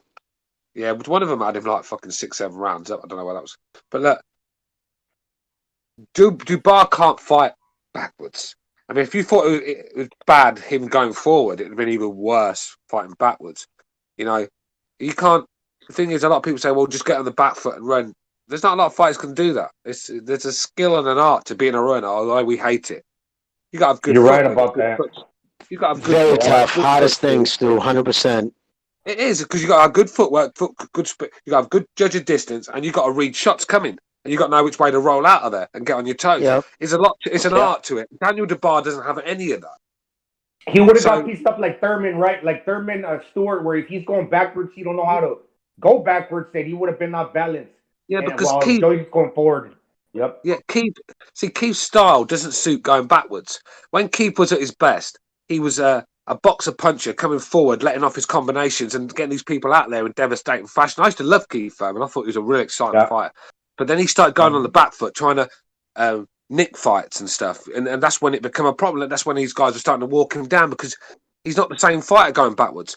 Furman has to plant his feet. Furman has to plant his feet and let his shots go. But when you're on the back foot constantly running, it's hard to get your feet in the right places. The Prince was good at that, bro. Remember? The Prince was good at The Prince was good at taking a step backwards and then catching you. You've got to do that. You've got to counter shots. Or you've got to, like I said, take a step back and follow through with a big right hand or something. But Furman was constantly on the back foot, so he was basically throwing arm shots half the time. And then when he was getting in, he was just the time he was starting to let his hands go because he was getting desperate. It was like the 10th round and all his power had gone. His snap. So Furman brought a lot of that himself by changing his style up. He just weren't suited Yeah, flat-footed fighters are terrible at going backwards and throwing punch because your best people who are going to be best at like stepping back and coming back with a shot, like Manny Pacquiao is unbelievable. He'll get up on his toes and he'll bounce just out of range, right on the bounce as he's coming down. He shoots back. So his bounces. He's bouncing along with your shots. He's timing and he's one of the best at it. He'll bounce and just bounce right back. Boom! And you know what, Jimmy? Devastating. Now that you say that, it looks like when he's bouncing, when he's landing on the bounce, he's very heavy-footed because of the big calves. That when he makes contact with the ground, with the canvas, he's got a lot of power already. Bingo, dude. He's literally, dude. Watch one of his fights, one of his knockouts on super slow-mo and high def. Dude, he comes down the minute his toes make the curl. He's grabbing the mat with his toes. He's shooting back off, and you need big, strong calves to do that. And he's able to do it, and he's one of the best at it, actually. So it makes him so devastating that he can throw right on the bounce. Most guys can't do that. He's not like fleet-footed where when he's landing on the canvas, he doesn't have a lot of like. He's not so light that he can't put power behind. He's not like I don't know, man. Lomachenko does changes the angles, and he can hit you hard, but sometimes I don't think he hits you that hard because he's so fucking mobile that he doesn't ever really get good contact with the ground. But like Pacquiao, he's so heavy-footed that when he lands, he's already landing with a lot of weight. And Pacquiao isn't afraid to look bad. Pacquiao's not afraid to lose balance if he has to. If he wants to try to catch you, he's not worried about falling over, not falling onto the ground, but just even off balance a little. You can tell Lomachenko because the whole perfection thing about him. I'm not dogging him for it, but his father is probably really. It's everything in him has to. He's trying to do everything perfect. He never wants to look bad, so he limits himself. I'm sure if he was to throw a punch, his father wouldn't approve if he did it off balance. Oh, what were you doing there? Take a chance. You don't usually see that from somebody who's trying to do everything perfect. Absolutely, Jimmy. When you say he's rough and rugged, not afraid, but he's still got excellent footwork, but he's not afraid to make mistakes. Yep, exactly. No, Thurman, he could move well laterally, side to side. He would generate a lot of power on his hooks. But going backward, we saw him how Manny Pacquiao, he was able to drop him and Josecito Lopez because he doesn't know what's behind him. He doesn't have a good distance of the ropes, of how to step backwards, like Suar was mentioning. And I think, that would have been the problem when I said that he would have got pieced up by that jab, even a cross by Joyce, Dubois would have, because he can't fight backwards. You've only got to see the difference in Deontay Wilder when he's getting pushed back. He just looks a mess, doesn't he? It just doesn't come. It just didn't come natural to him being pushed back like that against Fury. He's not used to someone putting it on him like that. And I think Dubois will be the same problem when he goes back.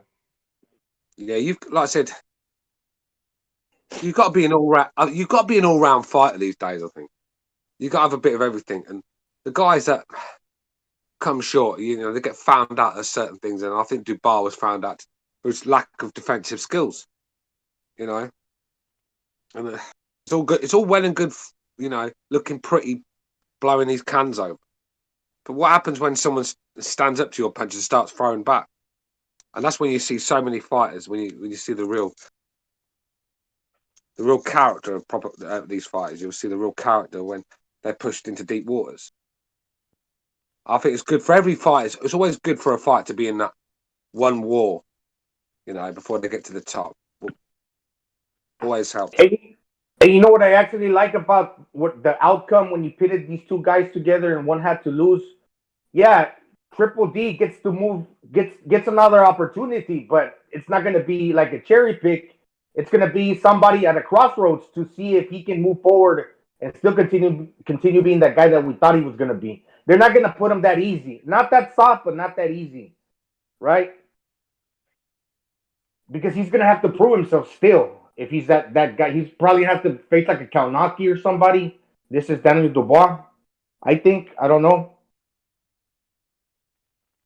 Thing is, I can see Hrgovic having the same sort of problems. I mean, he looks like he's getting worse every time I see him fight, and that's the problem you get. When you you get stuck in a gear, don't you, fighting these guys, and then it's hard to up the game. It's hard to fucking up the gears, and I think Hrgovic is having that problem right now. I think he should have been tested a lot sooner.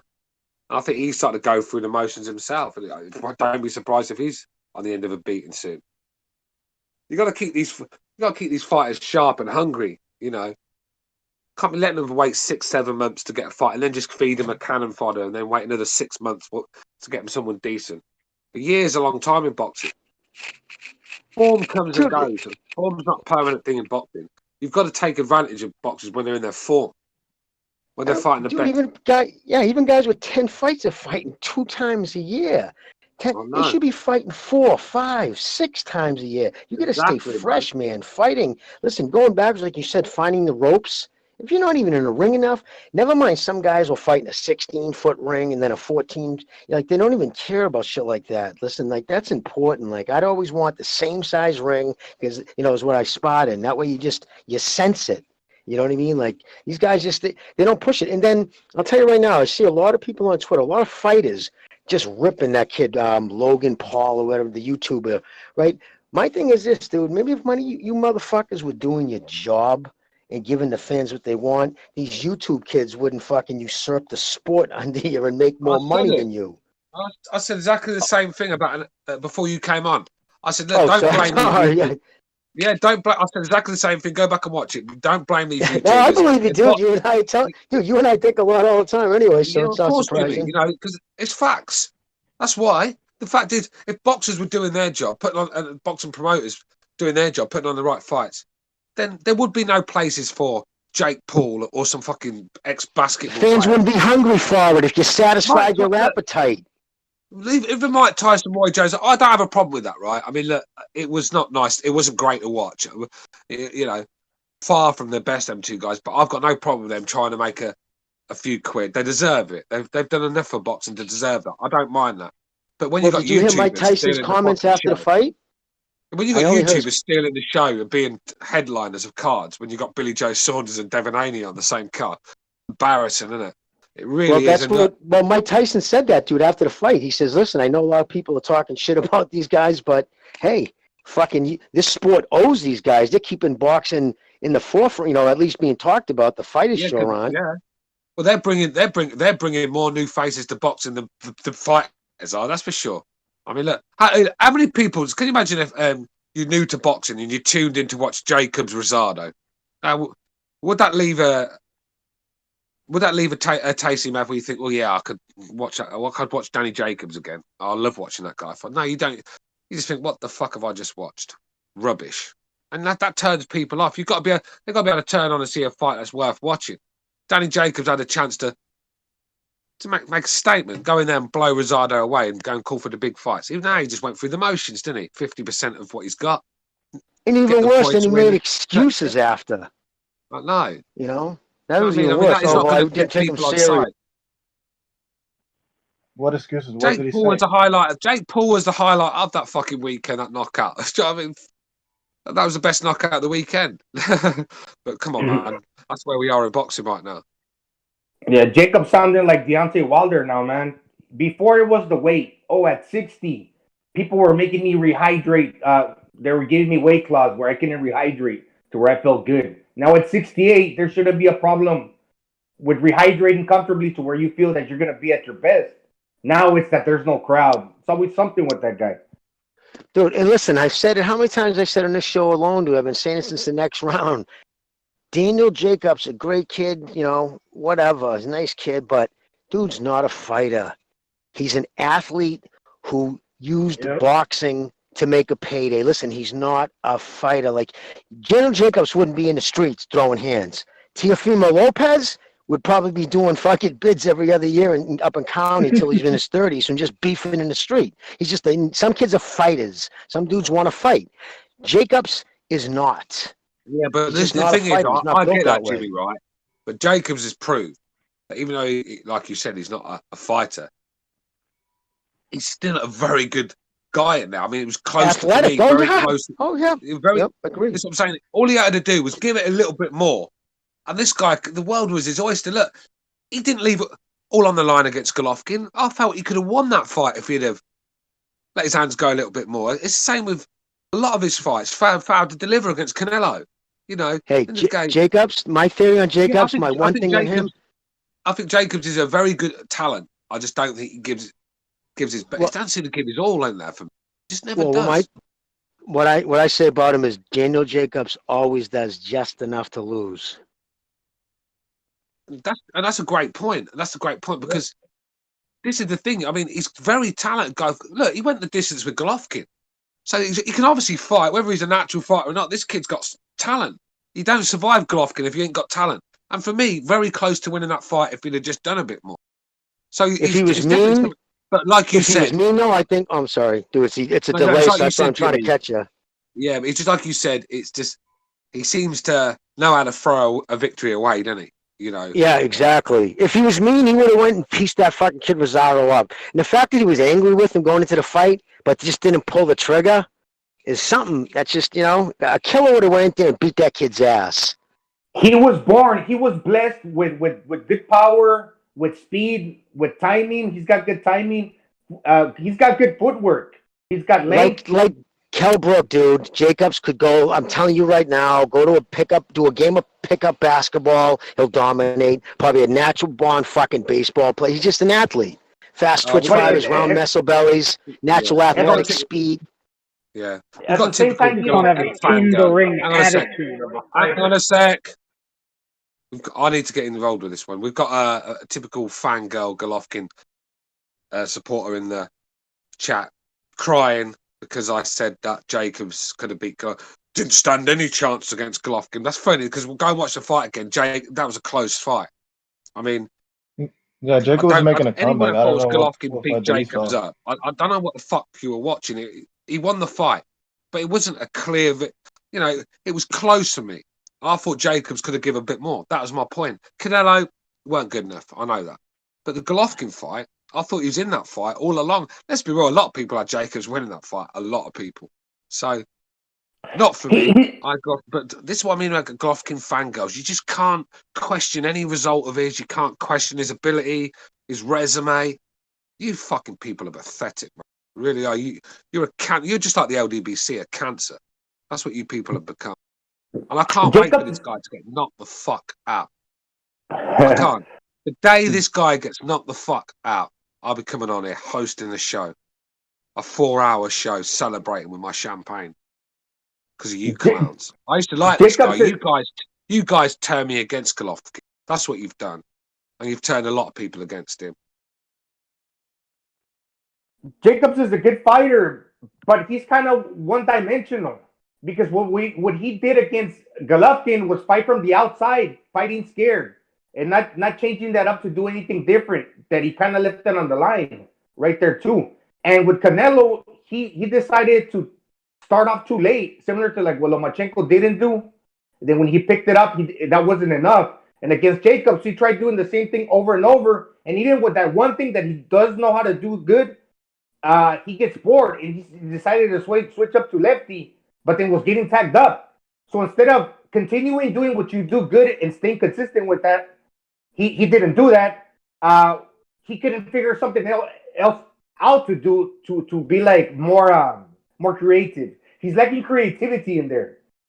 But if you can't do it based on the fact that you're not creative, stick to what you know how to do, but show a little more heart and drive with that. The jab, the 1-2, the one. But at least do something like Joe Joyce did. One thing, but effectively. Even though it might not be boring, but get the job done. And he's not doing this guy. Daniel, I personally wouldn't I have zero interest in watching him fight again. None. Yeah.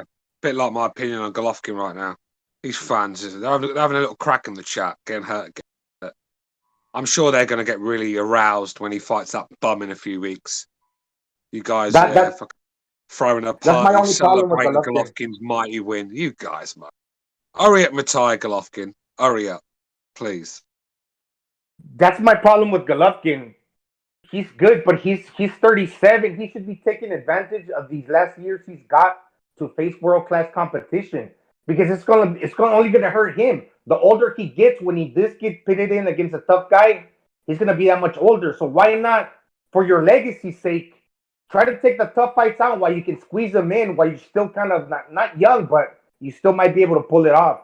But you're here waiting around, and by taking these easy fights that are only padding your record, that's not a good look on Golovkin. They're demanding a lot from these other fighters. Why not demand the same from Triple G? And I'm the biggest Triple G fan out there.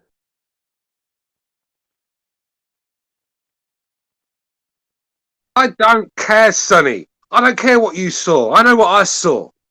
And if you think your boy Golovkin was doing something special in there, then I hate to burst your fucking bubble, because he didn't. He did barely anything in there. I thought it was a dreadful performance. The fact that he even made that fight close, Jacobs was running all right, doing nothing, and he still won, 5 rounds in my eyes. Come on, man. Look, learn how to score. The thing is, you just go in there with your Golovkin goggles on, just looking for scoring points. I mean, I bet you were even counting the little fucking short shots in the hole, didn't you? To the side of the bottom. Get out of here, man. You fucking clowns. Just like you had Golovkin beating.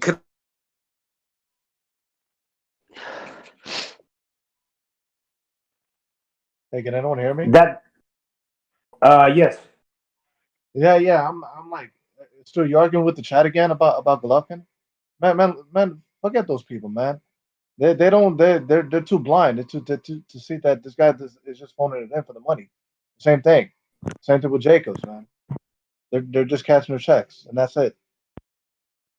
Yeah, Golovkin is not going to get any credit for beating Ceremeta. Even though the guy's undefeated, he has no power. And Triple G hits hard. What's Ceremeta going to knock out Triple G? No. So what's going to keep Triple G from walking this guy down and landing his heavy punches? Because Golovkin hit hard. He's going to eat him up for breakfast, man. Yeah, man. My thing is, I'm just not going to let fans, because his fans, his hardcore fans, because they become so zealous. What ends up happening, like, for instance, Stu's not, I know, still loves Triple G. He respects the hell out of his body of work, what he did when he was at his height. Exactly. But what's happening now, his fans becoming so insufferable, it's making Stu like, you know what I mean? Right. Oh, you're back? Okay, brother. It's like, the Golovkin fans are the Democrat Party of boxing, aren't they? They're just, they're insufferable people. I mean, just misfits. It's usually the misfits, isn't it? Golovkin fans, usually misfits that all get together and support a guy because he looks half like they do. I mean, let's be real. I mean, come on. And to one degree, I kind of understand where you could see where the Golovkin fans became even more aggressive and more bitter after the Canelo, which I think everybody thinks he beat Canelo at first fight. So that was like, that made him dig the heels even more to defend him after that robbery. You know what I'm saying? I'm not saying half the shit you say is ridiculous. I said that was a robbery, though. Of course you did, dude. I know. Yeah, the problem with the Golovkin fans, they forget all the good things I've said about that guy. But look, I can't defend what's been going on recently. I can't because it's undefendable. How is he fighting this guy? It's a waste. These guys want to attack me every time I question something about Golovkin, and it's got to the stage where I just don't like this guy anymore. Not because of the man he is or the fighter he is, because the minions he has hovering around him, it's the Wilder syndrome. A lot of people hate Wilder just because of the LDBC. The LDBC turns a lot of people off. The people they cheer on. Syndrome, isn't it? Fucking hell. Exactly. And that was Wilder's choice to embrace them and become the face of that organization. And you could see it affected him right away. And remember the thing, too, just a real side note. Hey, everybody talked about the night of that fight, how Fury got a lot of applause in the United States. And why do you think that is? But that's the reason why. And it's the same thing with Golovkin. A lot of people getting turned off from Golovkin because of his fan base. Yeah. Why not make the Charlo fight now or the Andrade fight? Forget about Canelo. That's taken away 2-3 years. Maybe you deserve the credit. It kind of turned out bad for you, but don't be sour grapes about it. Just forget about him. Why not face Canelo was the worst thing ever happened to him. Canelo was the worst thing to happen to the middleweight division. I mean, just look what happened after they fought Canelo. It's like they lost the spirit. It's like, yo, I can't compete with this guy. So what gives? Right. Dude fights like Mayweather, takes the scorecards home. A lot of these fights in the middleweight division have been close, though. Like a lot of them, like Davidiachenko, freaking Triple G. There's other ones that have been really, really close. Jacobs against who's the Debriachenko. All these common opponents, they've been going down to the wire. It wasn't just Canelo. Well, I'll tell you one thing about Derenchenko, that Triple G fight. He would have fought. I personally think Charlo a lot better. I think that G battle took a lot out of him. Out of Debriachenko, yes, definitely. Yeah, he was sharp one. By the time he got into that fight, it takes a lot out of you, man. And I think it was just at his age and everything else. It definitely wasn't the same fighter in against Charlo as against Triple G. He wasn't as fresh. His punches didn't have the same snap. It's just everything. They didn't want to give Charlo credit for that. Go look how many dislikes on our video. This one, I mean, they came to be BDA family member to say something about Golovkin watching press the dislike button on our vids. These fucking guys, man. No time for them whatsoever. And that's why I'm timing them out for crying like babies. Sick of them. Sick to the back teeth of them. Like I said, as soon as he's out of boxing, the better for all of us. We could just move on. I mean, these guys hope that they'll move on with their lives, find a fucking hobby or something other than Golovkin.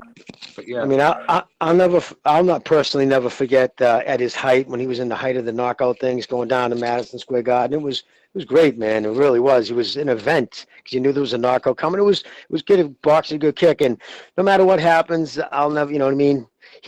I would prefer him to retire and then fight scrubs because he's just not going to do his legacy anything better. It's not helping his legacy. Well, I mean, if Charlo were to face Triple G now, that would be a good fight. I probably would favor Charlo. But I mean, look, this guy was able to drop Debriachenko. Charlo didn't. Charlo clearly outboxed Debriachenko more than what Triple G did by a few rounds. Both of these fights were still good. The Charlo Debriachenko was interesting. Debriachenko hurt Charlo to the body, also like he did Triple G.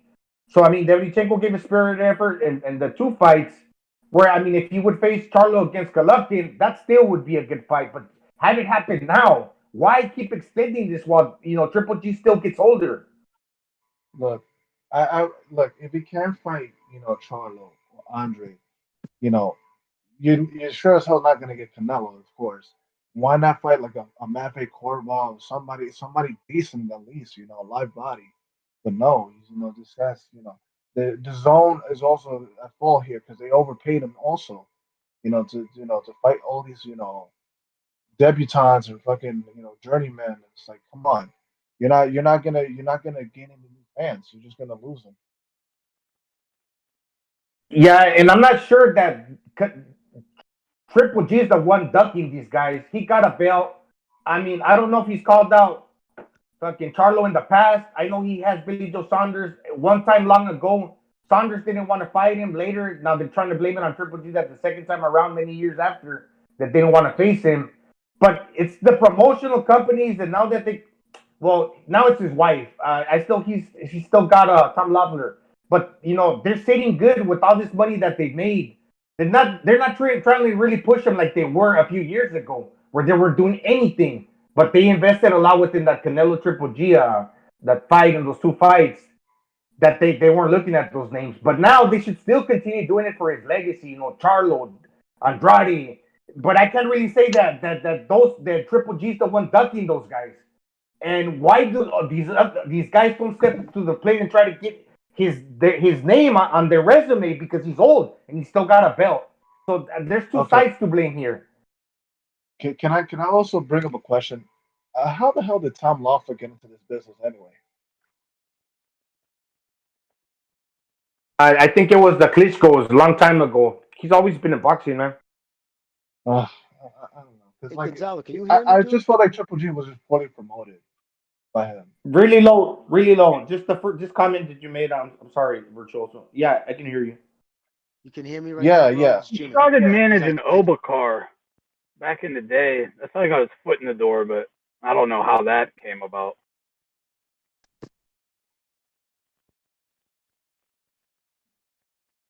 So Thunderdome, you putting money on Danny this weekend?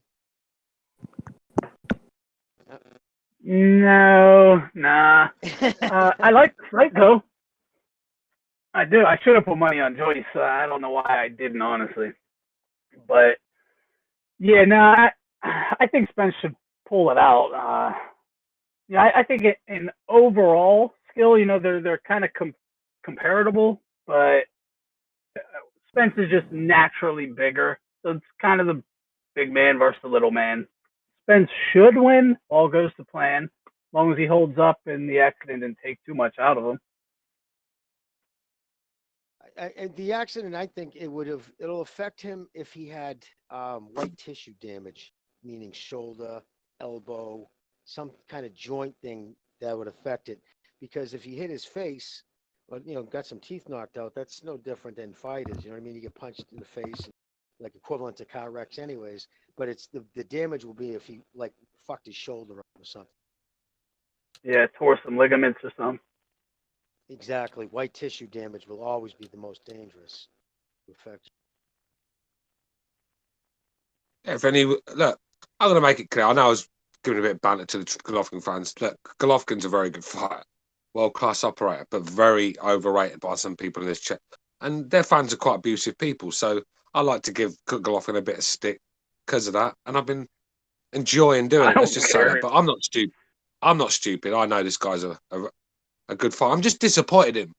He's just been one of the most disappointments for me in the last, say, 10 years, because there was times when he could have gone on and had big fights. He just kept chasing Canelo around. He could have gone up to 168, had some big fights there. I mean, look, let's be real. Fighting, say, a George Groves in the UK is a lot more impressive than fighting a Kell Brook in the UK. And stuff like that. And then when you've got to look, the Martirosian fight, did he need to take that? Fucking Cheese Rolls, whatever his name is. I mean, where did they find that guy? So, I mean, and now that he's fighting this guy from Poland, I can't remember his name. Because you know why? Because I don't give a shit. That's where I am with Golovkin right now. Unless he fights someone good. Look, he hasn't, for me, even though I say these things, I said Golovkin won the Canelo first fight. He did. He got robbed. He did. But come on, man. Since then, there's not been a lot to cry about. Still, there's a phone call. Let's take it. 623 on the air. 623. Canelo's the best fighter. Get it through your fucking heads, all right? I'm tired of all you motherfuckers keeping on discrediting him. Get over the Triple G fight. He fucking lost. Get it through your fucking head. He fucking lost. All right? You motherfuckers need to get that through your fucking Someone's soul. happy. He got his ass kicked. Get it through your fucking head. Stop bitching. Stop complaining. It's fucking annoying. Worse than Wilder. You guys are the same way. They are, bro. They're getting there, aren't they? They're getting there. Then I wouldn't say it's worse, as bad as Wilder, because no one in the history of boxing is worse than Wilder and his fans. But Golovkin, his fans, they're up there, aren't they? Definitely. Let's bring some balance. They hold grudges like women. Now, caller, are you saying he lost the first fight too? He lost the second fight. That's first fight. I'm talking about the second fight. Yeah, we're talking. I'm asking you about the first fight.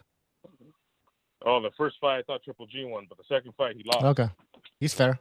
And that's the point I'm trying to make. 90 That's the seconds. thing. I like to say, but the thing is, Golovkin, a lot of Golovkin fans are not fair. Some of them are, but a lot of them would say that Golovkin beat the shit out of Canelo that fight. What fight were they fucking watching, man? It was close too. Exactly. In my opinion, it was close. Exaggerating. Both were close. It was close, but no, first one wasn't close. It was close, but to say Golovkin got robbed for me, Golovkin didn't look like winning that fight. Yeah, he made it close when Canelo was basically having lows in the fight, doing nothing. But I don't know. It depends what you want. But with Golovkin fans, they're only looking at one man in the ring. That's the problem with it, because their obsession with this guy. They forget there's two guys in the ring. They're not watching what the other guy's doing, or what punches he's landing. They're just watching what Golovkin's doing, counting little fucking taps to the body in the hold and stuff. That's what we're dealing with. Yeah, right. well, that's all I gotta say, man. Triple G fans, stop holding grudges like a bitch. All right, only pigs do that. Build a bridge and get over it, you fucking faggot. I'm out late. All right, thanks for calling in, man. Thanks for calling in, Bay Area. It's nice to have someone on my side for once when it comes to this Golovkin. Apparently, that was Bay Area. 10 seconds. So. Was that I Bay feel Area? like Was it it? Yeah, sounded a apparently. little like cholo, like you know what I mean? So they're making it very public that there's no rehydration clause for this fight coming up between him and the Englishman. So I hope he gets credit. I don't know. Englishman. Who's that? Who you talking Canelo about? versus the 68 undisputed. Callum Yeah. Smith. Callum Smith. There's no hydration clause. Apparently, I don't know. According to No, Gonzalo, there's no there is. rehydration clause. All No, right. it's all over the internet. It's all over. So that would benefit Smith, right? Because isn't he naturally bigger? Yeah, he's way bigger, 6'3.5" or something. Yeah. This is the thing that annoys me, man. Like, look, they want to bash Canelo and stuff, these guys, but Canelo's fighting Callum Smith. Who's Golovkin fighting? I mean, you know, thing is something like about Canelo, he goes in there with the best of them. All right, he has his advantages, like all fighters of these days. He's a diva, he is. I can't take that away. You know, he gives his opponents short camps, and he has his perks and his judges in the pocket. I get that, but he's still taking on these tough guys when Golovkin, for most of his career, hasn't been doing that. Just go and look at the resume. I mean, look, everyone's got, oh, what a fight, taking off Derevchenko, but Charlo did a much better job on it. Let's be real. I just want to read a super chat. Go ahead. All right, Julio Ochoa in the chat. Thank you for your contribution. He says Golovkin was just naturally bigger. That's all. Jabs. Okay. Well, he's actually kind of a average middleweight size-wise. Not very big middleweight. Yeah, that's what I always thought. He wasn't really that big. Not big at all. You remember when Andre Ward? What did you think, Jimmy, when Andre Ward was calling Golovkin out? Well, I knew it was absurd. It was just absurd on its face because what I mean by that is, okay, Andre Ward was out of the ring for 2 years, right? So now he was in camp for the Smith Jr. fight, I believe the guy's name was. And at the time, he was, I think, about 174 pounds, and he said he felt great. Remember, he pushed, he pushed after 2 years out of the ring, he pushed for a catch weight. It was 171.5. So in camp for that fight, that's when he attached his name to Triple G's, because that was when Triple G was at his height. HBO was putting up their best numbers with him. So, of course, he was the last American to win a gold medal, felt a little slight. Don't blame him. So he just kind of attached his name. He said, I'll fight at 168. Now, here's the caveat. Within 3 months of saying that, now the fight happened with that dude. It was a kind of a shitty performance for him, and he even admitted the weight was an issue. And it was 3 months after mentioning Triple G, he said, when it was asked by, I forget the dude's name now, but he said, 168 out, 168. And he started laughing. He said, 175 is hard to make. Yeah, I'm never fighting 168 again. So now here's another thing. He needed 3 warm-ups. Remember, he was out of the ring for too long. He was out of the ring for 18 months. He needed 3 warm-ups for Kovalev. But yet, we're supposed to believe after 2 years, he was going to walk in and fight Triple G cold at 168 at a weight he knew he couldn't get at. So my point is, it wasn't that he was ducking Triple G. It just, the fight couldn't happen. It just couldn't have happened because of the weight issues. So that's Not always only that, bugged he me. had It was never a real offer. He had a promotion dispute with Dan Goosen in the middle of it. He was in legal dispute. Like, how the hell is he going to make a fight? I mean, for who?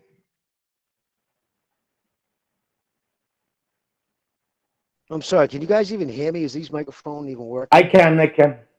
Okay.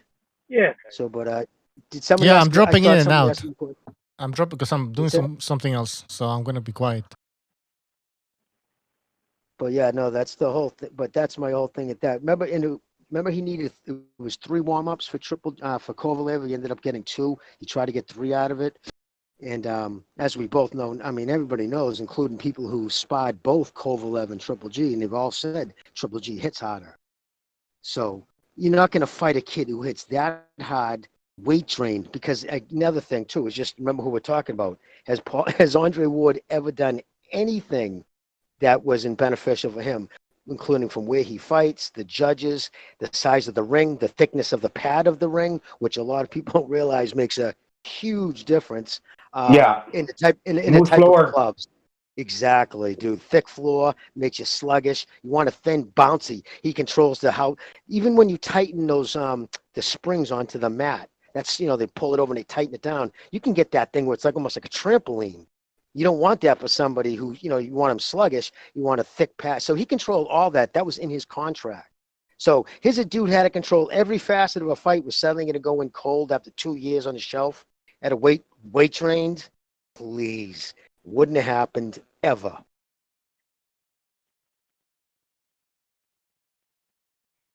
Yeah, it's not. It doesn't even make any sense why this guy never fought outside of Oakland, California. And then he wonders why, he doesn't get that many fans, or why he didn't make money on that Copeland. Yo, we can barely hear you, man. Who is this, Virtuoso? Get close to your mic. Can you hear me? Yeah, get close to your mic. Yeah, can you guys hear me now? Yep, much better. Okay, yeah, I'm just saying, like, what was the deal with this guy, like, not fighting outside of Oakland, California? Yeah, California. Yeah. Yeah, that was pathetic. Everybody in the World Boxing Super Series was traveling. That was another problem I had with him. It's like he took too long to be like a Vegas fight in Vegas, where you make a lot of money. All right, Virtuoso, we're losing you again. I don't know what's going on. Yeah, I'm losing. Yeah, I can barely hear him. Get out of the submarine, lad. Yeah, he comes in and out. Anyways. Yeah, I don't know. I'm close to the mic. But I don't know what's going on. I don't know. You know, it's like though when I made that explanation. Actually, Steve Kim I wrote it to him in a DM, and he actually used a lot of what I said, explaining it once in an article. About the whole weight thing. It just couldn't have happened. The timetable. You look at the time he called him out, because I was interested. I was like, okay, now he'll be tested. Let's see if this comes to fruition. So I was watching it closely. And then when it was the fucking catch weight fight at 171, that was when, the camp he was called out Triple G. I say attach his name because it did generate a ton of press for him. And then after that, within months, he was on HBO, and I'll never forget, he laughed. He said, 168, 175 is getting hard to make. So it just wouldn't have happened. And he knew that. There was no contract offers made. But the thing is, his fans are very ardent, like Triple G. So when you say that, people say, oh, so you're saying Ward ducked him? I'm like, no, I'm not saying he ducked him. He did what a lot of boxers do. He just mentioned who was the hottest fighter in boxing at the time? Triple G. A kid near his weight class.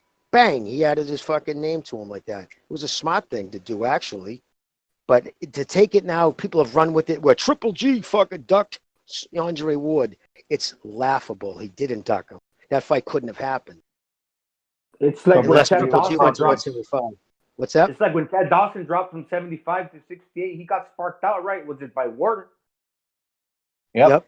A lot of weight. He fought a lot of guys weight trained. He would do that, and it is what it is. He was smart enough to get everything in his way, and that's. But the big thing is, 2 years out of the ring, he was going to fucking step in against the hottest punch in the middleweight division. You know what I mean? With a sick jab? No, of course not. Not if he needed 3 warm-ups and got 2 for Kovalev. It's laughable. And then you add that. So say he would have said, okay, let's do this. That means he would have needed 2 warm-ups to face Triple G. So you're talking another 18 months getting older and heavier at a weight class he already admitted he can't no way get to. So it was stupid. Yeah, Andre Ward's an interesting one. Did he retire after the Super 6 to when he fought a few years later? There's a gap in between. He retired, right? Promotional issues? Promotional issues. Promotional. Trying to get his weight. Yeah, promotional. But then, listen, it was awful strategic. And then the thing is, like, people give Triple G a hard time. Andre Ward retired at 34. And look at the fight. It just kind of the same time. He had so many great fights. Same time, fucking Bada Bivov. All these dudes are coming up and through light heavyweight, and he steps out. So he left a lot of money on the table, right, Jimmy? Yes, dude. He left, of course, a lot of fights. And listen. If it's true, if he says what he was, his heart wasn't in it anymore, then God bless him, dude. Don't go back. It's not something you want to take in if your heart's not in it. But if he ducked out of it because I just don't want to take on these fucking dudes, to me, it's shitty. Well, he had an undisputed fight on the table. What's that? If 175 he left an wasn't undisputed so fight scary, on the he would have table. stayed. Yeah. Yes, he did. Left it on the table. Thunderdome, go ahead. I was just saying, if 175 wasn't so dangerous, Ward would have stayed. Yep. Agreed. That's my belief, for sure. My belief. I'm having a hard time hearing these Thunderdome, so if I was talking over you, I apologize. Guys, I was gonna Oh, say, no worries. yeah, Andre Ward. Not only did he retire, I mean, it's one thing to say that you're gonna retire. That's fine, but then don't say that, and then a few months later, tell people that you might fight in the heavyweight division, or you're thinking about it, Oh, or yeah. you wanna fight Tony Bellew. I mean, so why did you say that you were gonna retire? It's disgusting. Exactly. That was a bad look, and he knows it. That's why he stepped out of it. And I think HBO even told him, dude, you got to pick one of the two at the time. Because listen, I know a lot of people don't like him. I didn't really care for his fighting style at all. I actually don't mind him as an announcer. I think he does a decent job. I don't think he tries to overcomplicate things. I think fucking Tim Bradley kind of drives me crazy because he's very biased. You know what I mean? But I think Ward does a decent job. But yeah, I agree 100% with you, Buccio. I always see what you've tweeted about him, and I'm 100% in your corner in your philosophy on that man, the fighter.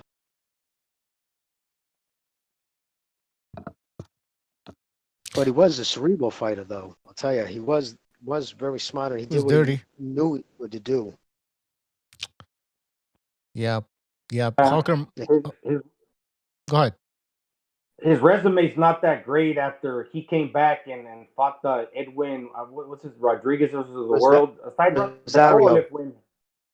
Brandon Adams. What was his name? Edwin Rodriguez. Yeah, Paul Smith, his resume's Edwin, not all that great. And Barrera. Yeah. Yeah, Sullivan, but he's all right. He's a good fighter. But those weren't the champions at the time. You know? I think Rodriguez, wasn't that the last 168 fight, if I'm not mistaken?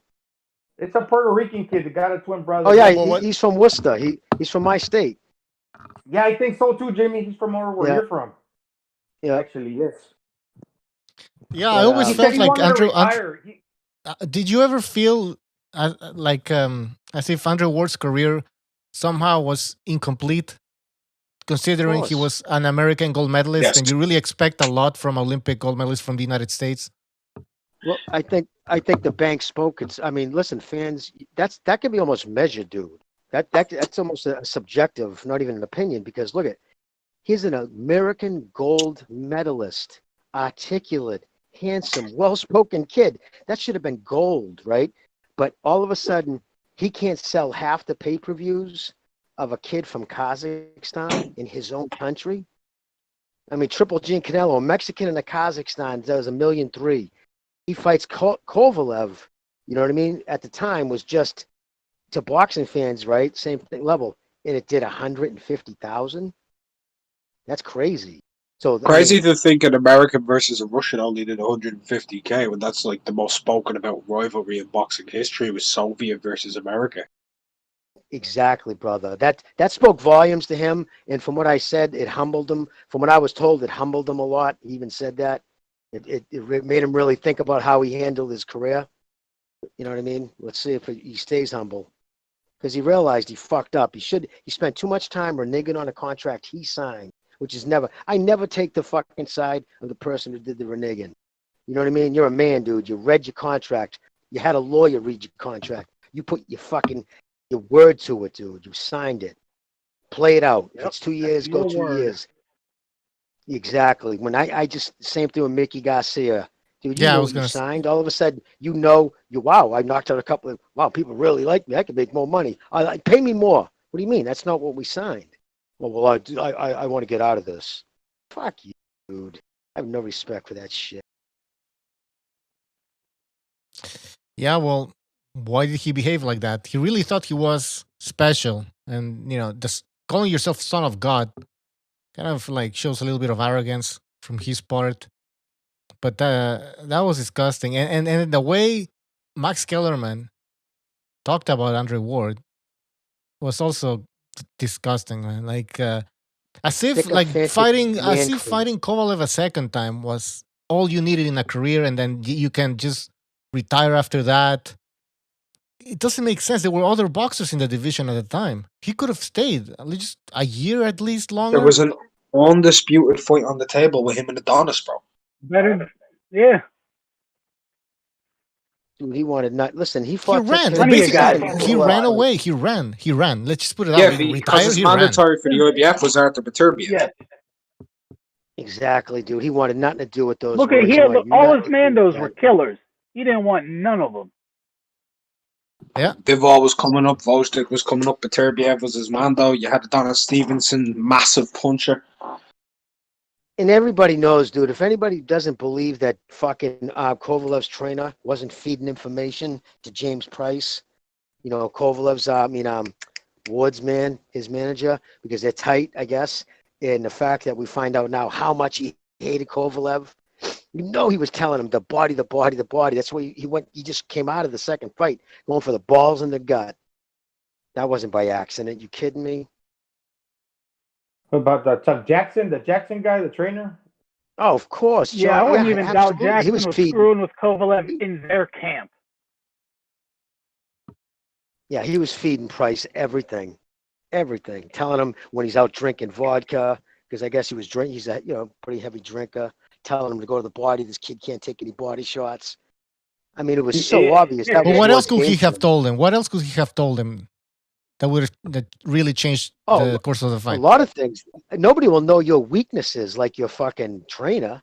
Remember, as a good trainer, a good trainer doesn't try to make fighter fight a certain way. A good trainer takes what he's given, tries to hide the flaws and accelerate the things you're good at. You know what I mean? Exactly. And your trainer can make sure that you're not peaked or that you overtrained or and many things. Many things, exactly.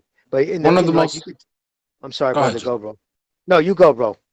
I was just gonna say one of the most underrated trainers for doing that at the moment is Shane McGuigan. He's taking these fighters like a Coley whose style is terrible, but accentuating his style, making them even more difficult. Accentuated Luke Campbell's style, took Taylor and these are all completely different fighters and just made them better versions of themselves. That's the best trainer, dude. Exactly. Then there's the other Irish trainer. I found he makes all his fighters fight the same style. What's that dude's name? He had the Smith brothers. Smith brothers. I don't know.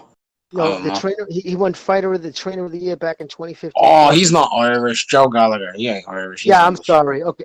So English. To me, he seemed like he took fighters and tried to make them fight a style. When you have a stable, and if any of them, if you can pick a stable by just how they fight, that's wrong. You know what I mean? That's just wrong. You accentuate the positives and you hide the negatives. You don't form a fighter. You know what I mean? It's this is what you got to do. It's silly. Yeah, about one of the only guys I can think of that had success with that was Cuss. And it's not like he didn't have many crap fighters too, you know? Yeah, he put that peekaboo on everybody. And one thing about trainers that does suck, like at Roach, I think he's kind of changed a little now. He's not doing, but when he had Pacquiao at his height, he was making all that money. Like a lot of people who Roach will show up that night in the night of the fight, but half the time or more than half the time in the gym, he's got his underlings working with you. You know what I mean? Training his style. That's what he would tell you. But you know what I mean? So when they get to that point, when their name is almost as big as a fighter, that's dangerous because then it's a lot of times it becomes about them. Like Abel Sanchez, that dude should have shut his fucking mouth, stayed in the fucking background, but he didn't. I'm thinking, Jamie, a lot of fighters the new ones coming up will pick a guy like Roach because that makes their name look good. If you show, I got this up and coming fighter, look, he's on the TV and Freddie Roach is my coach, my trainer. I mean, of course it does. Then it's like a promotion. It's elevating your name and you're linking it to a great trainer. A lot of fighters are doing it. If you hear if you hear right, just yourself, dude. Freddie, this is a Freddie Roach trained fighter, or if you hear his trainer in the corner tonight's Freddie Roach, you automatically give the kid a little bit more fucking respect. Like, oh, he can't suck because there's no way Roach would come into the ring with a total dog, right? So exactly, right, you know what I mean? He just wouldn't. He just wouldn't embarrass himself like that. Why would he? So just by having him as a coach, as a trainer, it does add a little luster to you because you know right off the rip the kid isn't a dog, usually, right? Yeah. Yeah, it lends a little more credit to your name. Exactly. I mean, he had Just Rosado. He was representing Rosado because, okay, he was his trainer and he availed himself. All right, he did good. He performed better than he'd done in his other fights against a good fighter in Jacobs. So I guess he didn't embarrass Freddie Roach that much. He actually did good for him, but Rosado's an interesting case. I was hoping they were going to give it to Rosado. I watched it. I waited till it was, of course, done because Jacobs is just known to be in stinkers. So I'll never waste 3 years of my fucking life. 3 hours of my life knowing, because I just pre-record his fights now just for that reason. So then I just fast forward. And I'll tell you, it was hard to stay focused fast forwarding. He was so bad, so uninterested. The other dude, man, whatever his name is, Gabriel Rosado. Yeah, Gabriel. If that fucking dude just did a little bit more himself, he could have fucking put ice that thing. Jesus. Yeah. But that's interesting, though, Jamie. That's why I said it's a weird thing because look, this guy's losing fights when maybe he should have won a few of them. Then he's getting draws where he possibly could have got the victory on those. But in this one, it was razor close. And in the end, they say, "Oh, the winner's the guy from Philadelphia," but then they corrected. It was just really weird. What do you guys think when you heard Philly? Yeah, because he fucked up. The announcer fucked up. Winner from Philadelphia, and he goes, "Yeah, I did it. Oops, sorry, New York." And he doesn't go away right. He's still relevant because you can't really. You can't bury the guy and say, "Oh, we're not going to give him another chance," because it's just so controversial. But he's lost like 10 times. Crazy. But talk about fucking more salt to the wound. Talk about a fucking bridesmaid. To make it even worse, his kid's always lost these fucking fights he thinks he wins. And even this one, the biggest one he thinks he should have won, they even give it to him for 3 seconds. He got to feel it, right? For 3 seconds, he runs over, he's hugging his corner. Yeah, I did it, man. That's what I'm saying, Jimmy. And you know it had to happen to him, dude. This fucking kid's been a professional bridesmaid his whole career. I think to be honest with you, dude, I'm sorry if anybody knows him, he's different. I'm just telling you the vibe I get. I think he's a total douchebag. I think he's a douchebag in the street. I think I'd hate his guts if I met him at a bar. But that's just me. So I don't have no I don't really feel bad for him. In interviews, he said a few things and his mannerisms, putting his sunglasses on, and once he even said, "Well, when you're a star, he actually referred to himself as a star, and he wasn't joking because he was in a movie." Yeah, he was in the movie. That's right. Yeah, so he was on the set of a movie and they were doing an interview, and they were saying like, "Well, you're art, I'm art." I'm like, "Shit," and we just go, "Doc, yeah, no, I'm just not a big fan of Gabe. He reminds me of fucking Ray Mancini. I'm not Ray Mancini. Fucking not Boom Boom. The fucking Zipperhead. Patienza? Yeah. Me and him had fucking. I threw a shot glass at him from across the bar.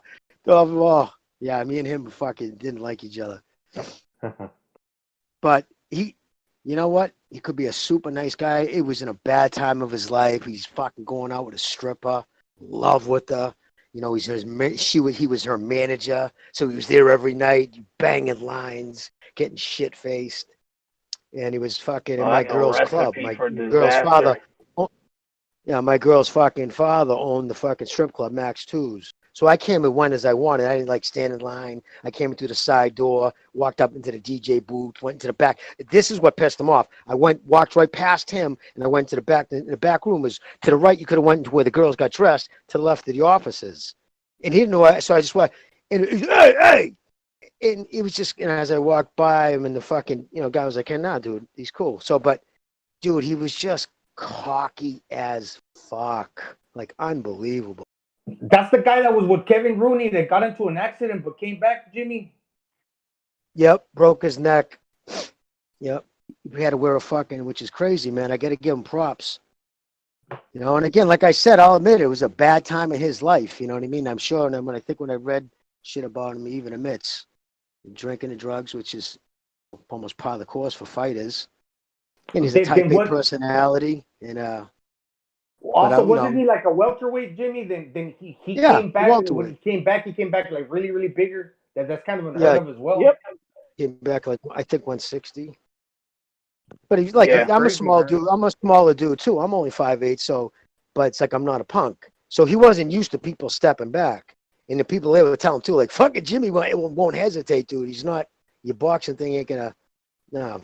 So and he just kept pushing his shit. So, fuck, dude, I'll tell you, he still got good reflexes, man. Because I'll tell you, he sidestepped that fucking shot glass, and I hummed that motherfucker at his face. Dude, I hummed it. Whew, if that would have hit him, dude, it would have opened him up. But I was, yeah, Where at in his boys there career was man. he when that happened? What's it? What's that?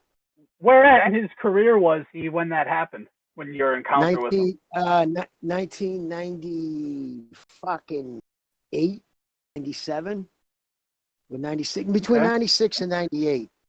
So he was, I don't know, he wasn't even fighting by then, dude. He was already retired. He was all bloated and shit. Yeah, that's what I was curious about, but still, yeah. Oh yeah, I mean, no doubt, dude. He wanted to kill me, man. They were holding him back. He was fucking furious when I threw that shot glass. But it got squashed and shit. But I'm not gonna lie, dude. I mean, I wouldn't have wanted to throw out in hands to hand with him in the parking lot. I was probably hoping someone would shoot him before it got to that.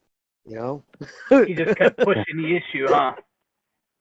What's that? Yeah, he was just a punk, dude. Just fucking everything. And I tried to be nice to him. Dude, it was over a 2-day period. It was in the summer. It was hot. I was driving my Harley. I didn't like how fucking close he parked his car to it. I had my own spot for my bike. I had 8 hangers. It was $36,000, all chromed out, custom fucking ghost flames. And he just parked. It's like fucking almost the door. Like if he opened his door far enough, he almost could touch my bike. I was furious. And it was my bike. He was out there looking at it the night before. It was just, dude. It was just one thing after another with him. So he was a big partier, right? Oh God, dude. I don't What are you think talking about, guys? I'm trying to work out. Oh, Vinny Patianza. Vinny Patianza, right, yeah. dude. Yeah, he loved his coke. He still had the same clothes on. I'll tell you that. Well, there's a big problem in the UK. There's a big problem in the UK with fighters on cocaine. I mean, just a big problem with cocaine. Full stop in the UK. I mean, even the women are on it. I mean, I went to a party the other night, didn't I? There was some fucking really fit chicks there as well. Some posh chicks. They was all on the fucking coke. I mean, everyone's on. So fighters when they're not in camp, they get distractions. And then when they retire, dude, they're searching for that fucking high again. They do. Listen, they come into the ring, dude, and they get everybody cheering your name. You knock somebody out, and the crowd's going nuts. Dude, that strokes your ego. You feel like, listen, dude, that's like you're on top of the. It's almost like that first shot of heroin. The problem with the UK is, though, Jimmy. The problem with the UK is, Jimmy, they're doing it during their careers. I mean, Amir Khan, when he got robbed in Birmingham, they found cocaine in his little pouch, his bag. There was cocaine. Keep you lean. Cal Brook is known for having a few lines. I mean, Carl Froch. Hatton. Hatton. I mean, Calzaghe, Fury. I mean, the list just goes on.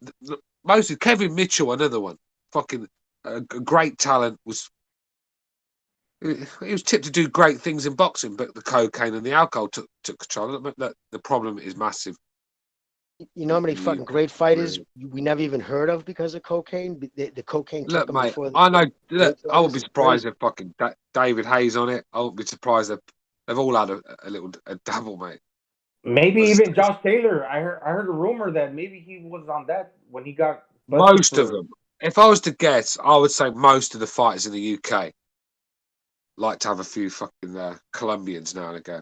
Well, the reason being, Stu, listen, everybody wants to party. Alcohol, believe it or not, just because it's legal, it puts us in a false sense of security what it does to our body. Nothing. It is the absolute most dangerous and worst drug you can take. Listen, every other drug, heroin, cocaine, there's only 2 narcotics we take that our body doesn't naturally make by itself through serotonin and whatnot, and that's benzodiazepines, the fucking Xanax, that type of shit, and alcohol. That's why if you go to detoxes, the only people get called code for, who fall on the ground, start flipping and banging their head, have seizures, their bodies go into seizure, alcoholics and benzo abusers. Even heroin addicts and cokeheads, they come off easier. So what happens, right? Because alcohol is so damaging to the body, it is actually beneficial if you're gonna party as a fucking boxer, nurse one drink and do a few bumps. You just Look, don't give damage an the body. alcoholic water because he'll die. Hey, If he's talking coming for up, experience. Talking for experience. If you're going to party, take a few lines, mate. You last a bit longer through the night. I mean, let's be real. You can swallow a lot more drink, that's for sure, and you're a bit more livelier. That's just how it is, I suppose. In the UK, because it's everywhere, it's hard for these fighters. They probably go out with their friends. Friends are, go on, do you want one? Fuck it, why not? It happens, you know. But I can attest to that, dude. When I was in England back in fucking 2001, bro. I was trying to find weed.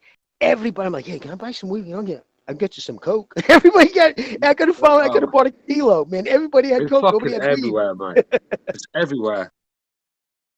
Honestly, every party I've been to in the last 5-6 years, I'd say there's been cocaine at that party. I mean, it's just there. Everyone's fucking got it. I don't get what. They just why go it's like together, that. man. I just don't. Who controls that? What fucking organization controls England? Oh, mate, you've got fucking Albanians, the Turks, you've got the English people doing it. You've got the Jamaicans. The Fucking hell, Albanians, definitely. take The your pick, innit? Albanians They're all doing. It's just massive over here. It's like you said. Weed should be easier to find than cocaine, but unfortunately in the UK it seems to be the other way around. You know, when you want to smoke a few spliffs and chill out, these guys are trying to stick fucking boosters in there while offering you cocaine. You know? 2 nights, and I ended up having to just buy blow. Nobody had fucking weed. It was crazy. Bit different now, like weeds everywhere now, because they've like, sort of like got a bit lighter on the rules. You know, you're allowed to grow so much now for personal use. So people are doing that and then selling bits and They bobs. changed all the Weed's laws. quite easy to get now. There's so many growers around. Right. And the weed's so much better now by these kids because they're all out doing each other. I'm not gonna sit here and pretend I'm a goody two shoes, mate. When I'm at a party, if someone says, "Here, do you want one of them?" I'm like, "You fucking pass it here, mate." You know what I mean? I'm no goody two shoes, but I won't abuse the stuff. You know, I won't like just take it in the week for the sake of it and stuff. Do you know what I mean? That's why Stu, that's me, kid. I can deny it, dude. That's why I don't party. I can't.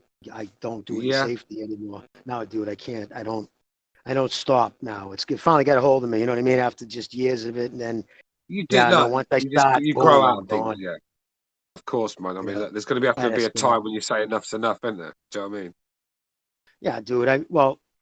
Dude, to be honest, I was with Dickie Eklund, Mickey Ward's brother, and it really struck me because we left on a Thursday night. I didn't call my nothing. I almost destroyed my marriage there. I came back on Monday, and when we got to my fucking I went down and I took, dude, $13,800 we spent on cocaine in 4 days. Oh, mate, yeah. Oh, it's fucking smoking it, dude. Because he brought in all of a sudden there was people there, dude. Just kept people showing up, and of course I was an idiot. He's like, dude, we're gonna buy it, we're gonna sell it. Because I started just doing lines with him a few nights earlier. Next thing I know, dude, Dickie he's a fucking sucks you in. Yeah. He's like, dude, no, I can get it never works like that, does it? No, dude, yeah, we ended up buying a half key and it was gonna sell it. Dude, we ended up just partying for 4 days. By the end of the 4 days, I'm creeping out the fucking blinds, thinking every car's a cruiser. Dickie's never gets paranoid. Dickie never got paranoid. I've never seen anything like it. Thank God, because he would fucking not be the one to be I'm the same. paranoid. I don't really. Yeah, see, I don't. I'm the same. I don't really get all weird on it. Some people do, don't they? I don't take enough of it to. I don't take enough of it for. This was after 4. This was after 4 days of no sleep. Just straight bang for 4 days. But yeah, I mean, there's a guy in the chat room. We're not talking boxing. Everywhere. Oh well, fuck it, dude. We've been fucking talking boxing for 2 hours. Jimmy, can you hear me? Hello, Jimmy. Can you hear me? Oh, Jimmy? no, I can barely hear you, bro. Hold on, I think my headphones. Yeah, I know. It sounds bad. I hear you now. I hear you now, brother. Right, Sorry. Yeah, listen. There's a guy in the chat saying, "Oh, let's talk boxing," but this is where the cocaine talk come from. We was actually talking about abuse in boxing, cocaine abuse, and in the UK especially. And this is why a lot of these fighter. Yeah, a lot of these fighters in the UK. I mean, that's why they have short careers, really, don't they? Where they have a period where they look good and then they just fall apart, like Kell Brook. And prime example, Amir Khan's another one. You know, where Tyson Fury, look what he did to himself. You know, and that's. I'll tell you, think it's a a big. middleweight guys. I don't think it gets addressed in the UK enough. I don't. I think people are brushing it under the carpet, but there is a real problem with it. Everybody's The more I doing it. think about it. Yeah, Yeah, everybody's they're doing it. all on Nobody it, man. wants to call. But even listen, there's a middleweight fighter called Manny Freitas. Dude, he was. I'm telling you, he was even. Hagler spotted him a bunch of times and was like, "This dude is going to be the next world champion." Portuguese kid out of Lowell, and he was actually scheduled to fight Hagler, and he got popped ounces of coke. But they had a bunch of undercover buys. Gone. Got like fucking 12 years. He was done. There goes his career. Unbelievable kid from Lowell. Manny Freitas. It was unbelievable. But yeah, so it's taking down a bunch of fighters before they even make it. Never mind how many fighters, even Hall of Famers, are now dead, just died in the last few years. And again, it's because they're trying to regain that high, without a doubt. You know, most of them aren't overly educated people. They don't leave their circle of friends just because they suddenly gain all that money. It doesn't make them, you know what I mean? Like they're not hanging around fucking the golf courses. They're back at the neighborhood bar. And it's That's just the life problem, as man. usual. Yep. And everybody wants to buy you a drink in the beginning too when you first retire. See, this is the problem with boxing because they're not fighting much. They've got too much spare time on their hands. It's like footballers, NFL players, and soccer players, as you the guy like. I hate to call it soccer, but for the sake of the show, they don't really have time to fucking be partying and going unless it's at the end of the season sort of thing. You know, they're just playing 2-3 times a week. Then they have to train, they have to travel. They just don't have time to be partying all the time. Where boxers, they'll have a little 2-month camp, have a fight, and then they've got about 8 months on their hands where they're doing nothing. And it shows. Look at these fights, dude. They're all. I mean, Thurman fights, dude. When he fights that Thurman Garcia fight back in 2017, after 2 years, everybody talked about it, and it finally went off. Dude, they were booing. They were booing 5 out of the 12 rounds. People were booing. It was such a sloppy fight, winging huge fucking shots. That's all timing. You cannot get your timing down unless you're fighting regularly. Yeah. It's ring rust. Ring rust is a real thing. Listen, they don't make sayings like ring rust if it didn't. It's, you know what I mean? Is that really? I mean, come on. Of course it is. And it's as bad to a fighter as anything. Yeah, you know what, Jimmy? With ring rust, you could be a seasoned professional, but if you have ring rust, you're gonna look like an amateur. It's like it's like, all right, I don't care if it's ice hockey. My thing is ice hockey. Look at like the fucking any team you follow at its height of they're playing great. You know, the guys are playing 4 or 5 times opposed to the first day of training camp. When you know what I mean, they're all like a little pass to the 5 feet in front of them. They're just off. Everything's off because their timing isn't down. Boxing's the same thing. It's athleticism. You can try to emulate it or like copy it as much as you want sparring, but it's not the same thing. It just isn't. Smaller gloves, no headgear. People aren't just brought in for you to beat up. It's just not the same thing. Actually, a lot of sparring, a lot of times will hurt guys who overspar. Do you know what? I got a feeling, Jimmy. I got a feeling that's probably why the quality in boxing has dropped for me. I mean, when you go back to the 90s, the 80s, and the 70s, the standard was just so high. I think the standards got worse, if you get what I'm saying. And a lot of it's down to, like you said, timing and fitness. They were not fighting enough. I mean, these guys were fighting 3 or 4 times a year, constantly in shape, and at their best when it comes to fighting physique sort of thing. You know, their timing was up because they're keeping busy. And you got a better fight to it. When you got guys that are not fighting for a year, it gets sloppy at times, can't it? Do you know what I mean? If you remember, those guys, they go from a tune-up into, you know, the big fight of the year a month after their tune-up, too. They didn't take like 6 months from a tune-up to the big fight. Exactly. Yeah. No, there was a tweet actually not too long ago I saw, and it said it perfectly. It was, I think, Wilfred Benitez or one of the welterweight champions in the late 70s. And it was, you know, Robert, he did Duran, he did a bunch of them, right? Just from that timetable. And he did, from the time they won the belt, 3 years. They just went 3 years, right? And dude, it was crazy. For instance, it was like Benitez was 17 fights, Duran was 14, another dude was 19, and then it went to Danny Garcia 4, Keith Thurman 3. Do you see what I'm doing? You know what I'm 17, 19 professional championship fights to these guys 3 or 4. It's just and that's why they're booing them, dude. Listen, that is, if I've ever said anything on this fucking show, take that to heart. It is the 2 times a year, and they count 2 times a year, January and fucking November. That's bullshit. But anyways, that's what's destroying the sport. It's making everything. That's the reason why YouTubers are fucking usurping the game, because these kids are letting it slip away with this bullshit. Hey, Jimmy, it's like a weapon, right? When you have to adjust your sights in order to hit the target. If you don't adjust the elevation and you don't adjust your sights, and if you don't shoot often, and even in the army, dude, like even everybody shoots, right. You got to practice it. You got to constantly stay at it, dude. You get sloppy at that. Anything that takes precision. I don't give a fuck if even take micro athleticism, which is your fingertips. Guys who play guitar. Guys, if guys who are fucking phenomenal, crazy guitarists, if they don't touch a guitar for 2. Yeah, and then you gotta fine tune the guitar. It's like you gotta calibrate whatever you're doing. You gotta zero it in, right? Yep.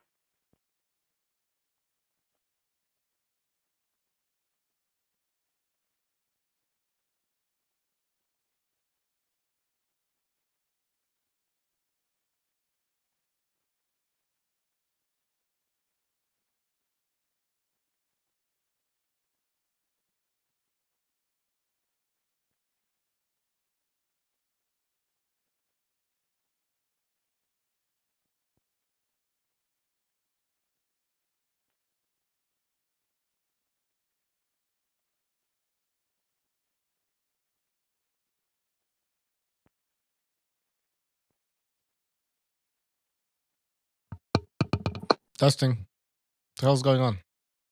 I don't know. It all cut out. Okay. Yeah, we're back. I thought it was just me. I kept coming out the call and resetting again. I thought it was me. Cocaine? Somebody sniffing? Oh. No, me.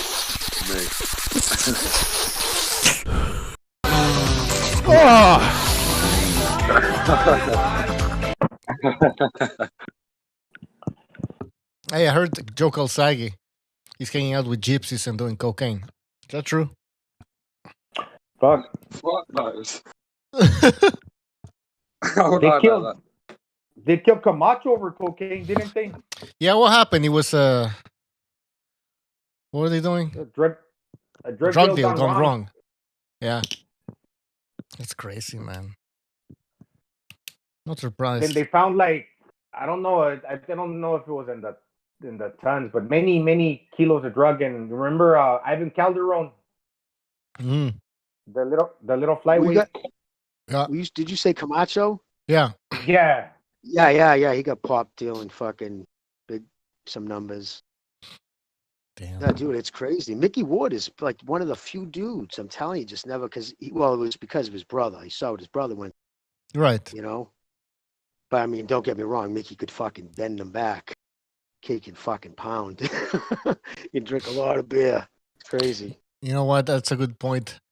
Chavez Jr., I think, would be on major drugs if he hadn't seen his dad succumb to addiction. I think that traumatized him. So he was born privileged, though. He had everything. Yeah, he complains about it. He says it wasn't that. People think that I was. What's the living? What's this expression with silver spoon? Whatever. Spoiled. Yeah, spoiled. Silver spoon. Yeah. But he said no, it wasn't. It wasn't that good because I had to watch my father be all drunk and on drugs. So, well, whatever. But it's a lot better. It's a lot better watching your father all drunk and drugs in a fucking mansion with a widescreen than some favela with a fucking no heat. Absolutely. You know And right. you can't say he Shut the doesn't fuck act up, dude. exactly. Right? You can't deny the fact that he behaves like somebody that was spoiled. Right? His whole career, Exactly. yeah, it's been that. his whole life has been living off the identity of his father. The money he has made was only made because of his dad, because of the name. Right. He had a little bit of talent, though. He wasn't that bad. But he was on. I mean, he was on something as well, right? He was. Actually, dude, when he first started out, I think if he took the fucking game serious, put it this way, he's definitely underperformed. He's underachieved grossly. I think back in the day, yeah, no, he had some natural gifts. I mean, his father was Julio Cesar, you know. Was it too much responsibility having that name? Yeah, I just think they're not. Kissed his ass. I don't think he's that good of a boxer. He's got a brother that is not a good. He sucks. He doesn't put his Yeah, but he's better. together. Like Chavez He's Jr. a was little better. better than Omar. Was it Omar Chavez? Omar Chavez. Yeah. He killed a guy that, I mean, he wasn't good at all, and they put him in the ring against Omar Chavez, who kind of sucks himself, and he killed the guy because he's physically strong. Like his father, they're strong kids. I mean, they're grown men now, but I don't think they were ever that talented. I mean, a guy like Chavez, there's many guys that could have been that guy, but since they didn't have the name, they didn't get promoted like Chavez did. That's all I'm saying. He's just decent. Yeah.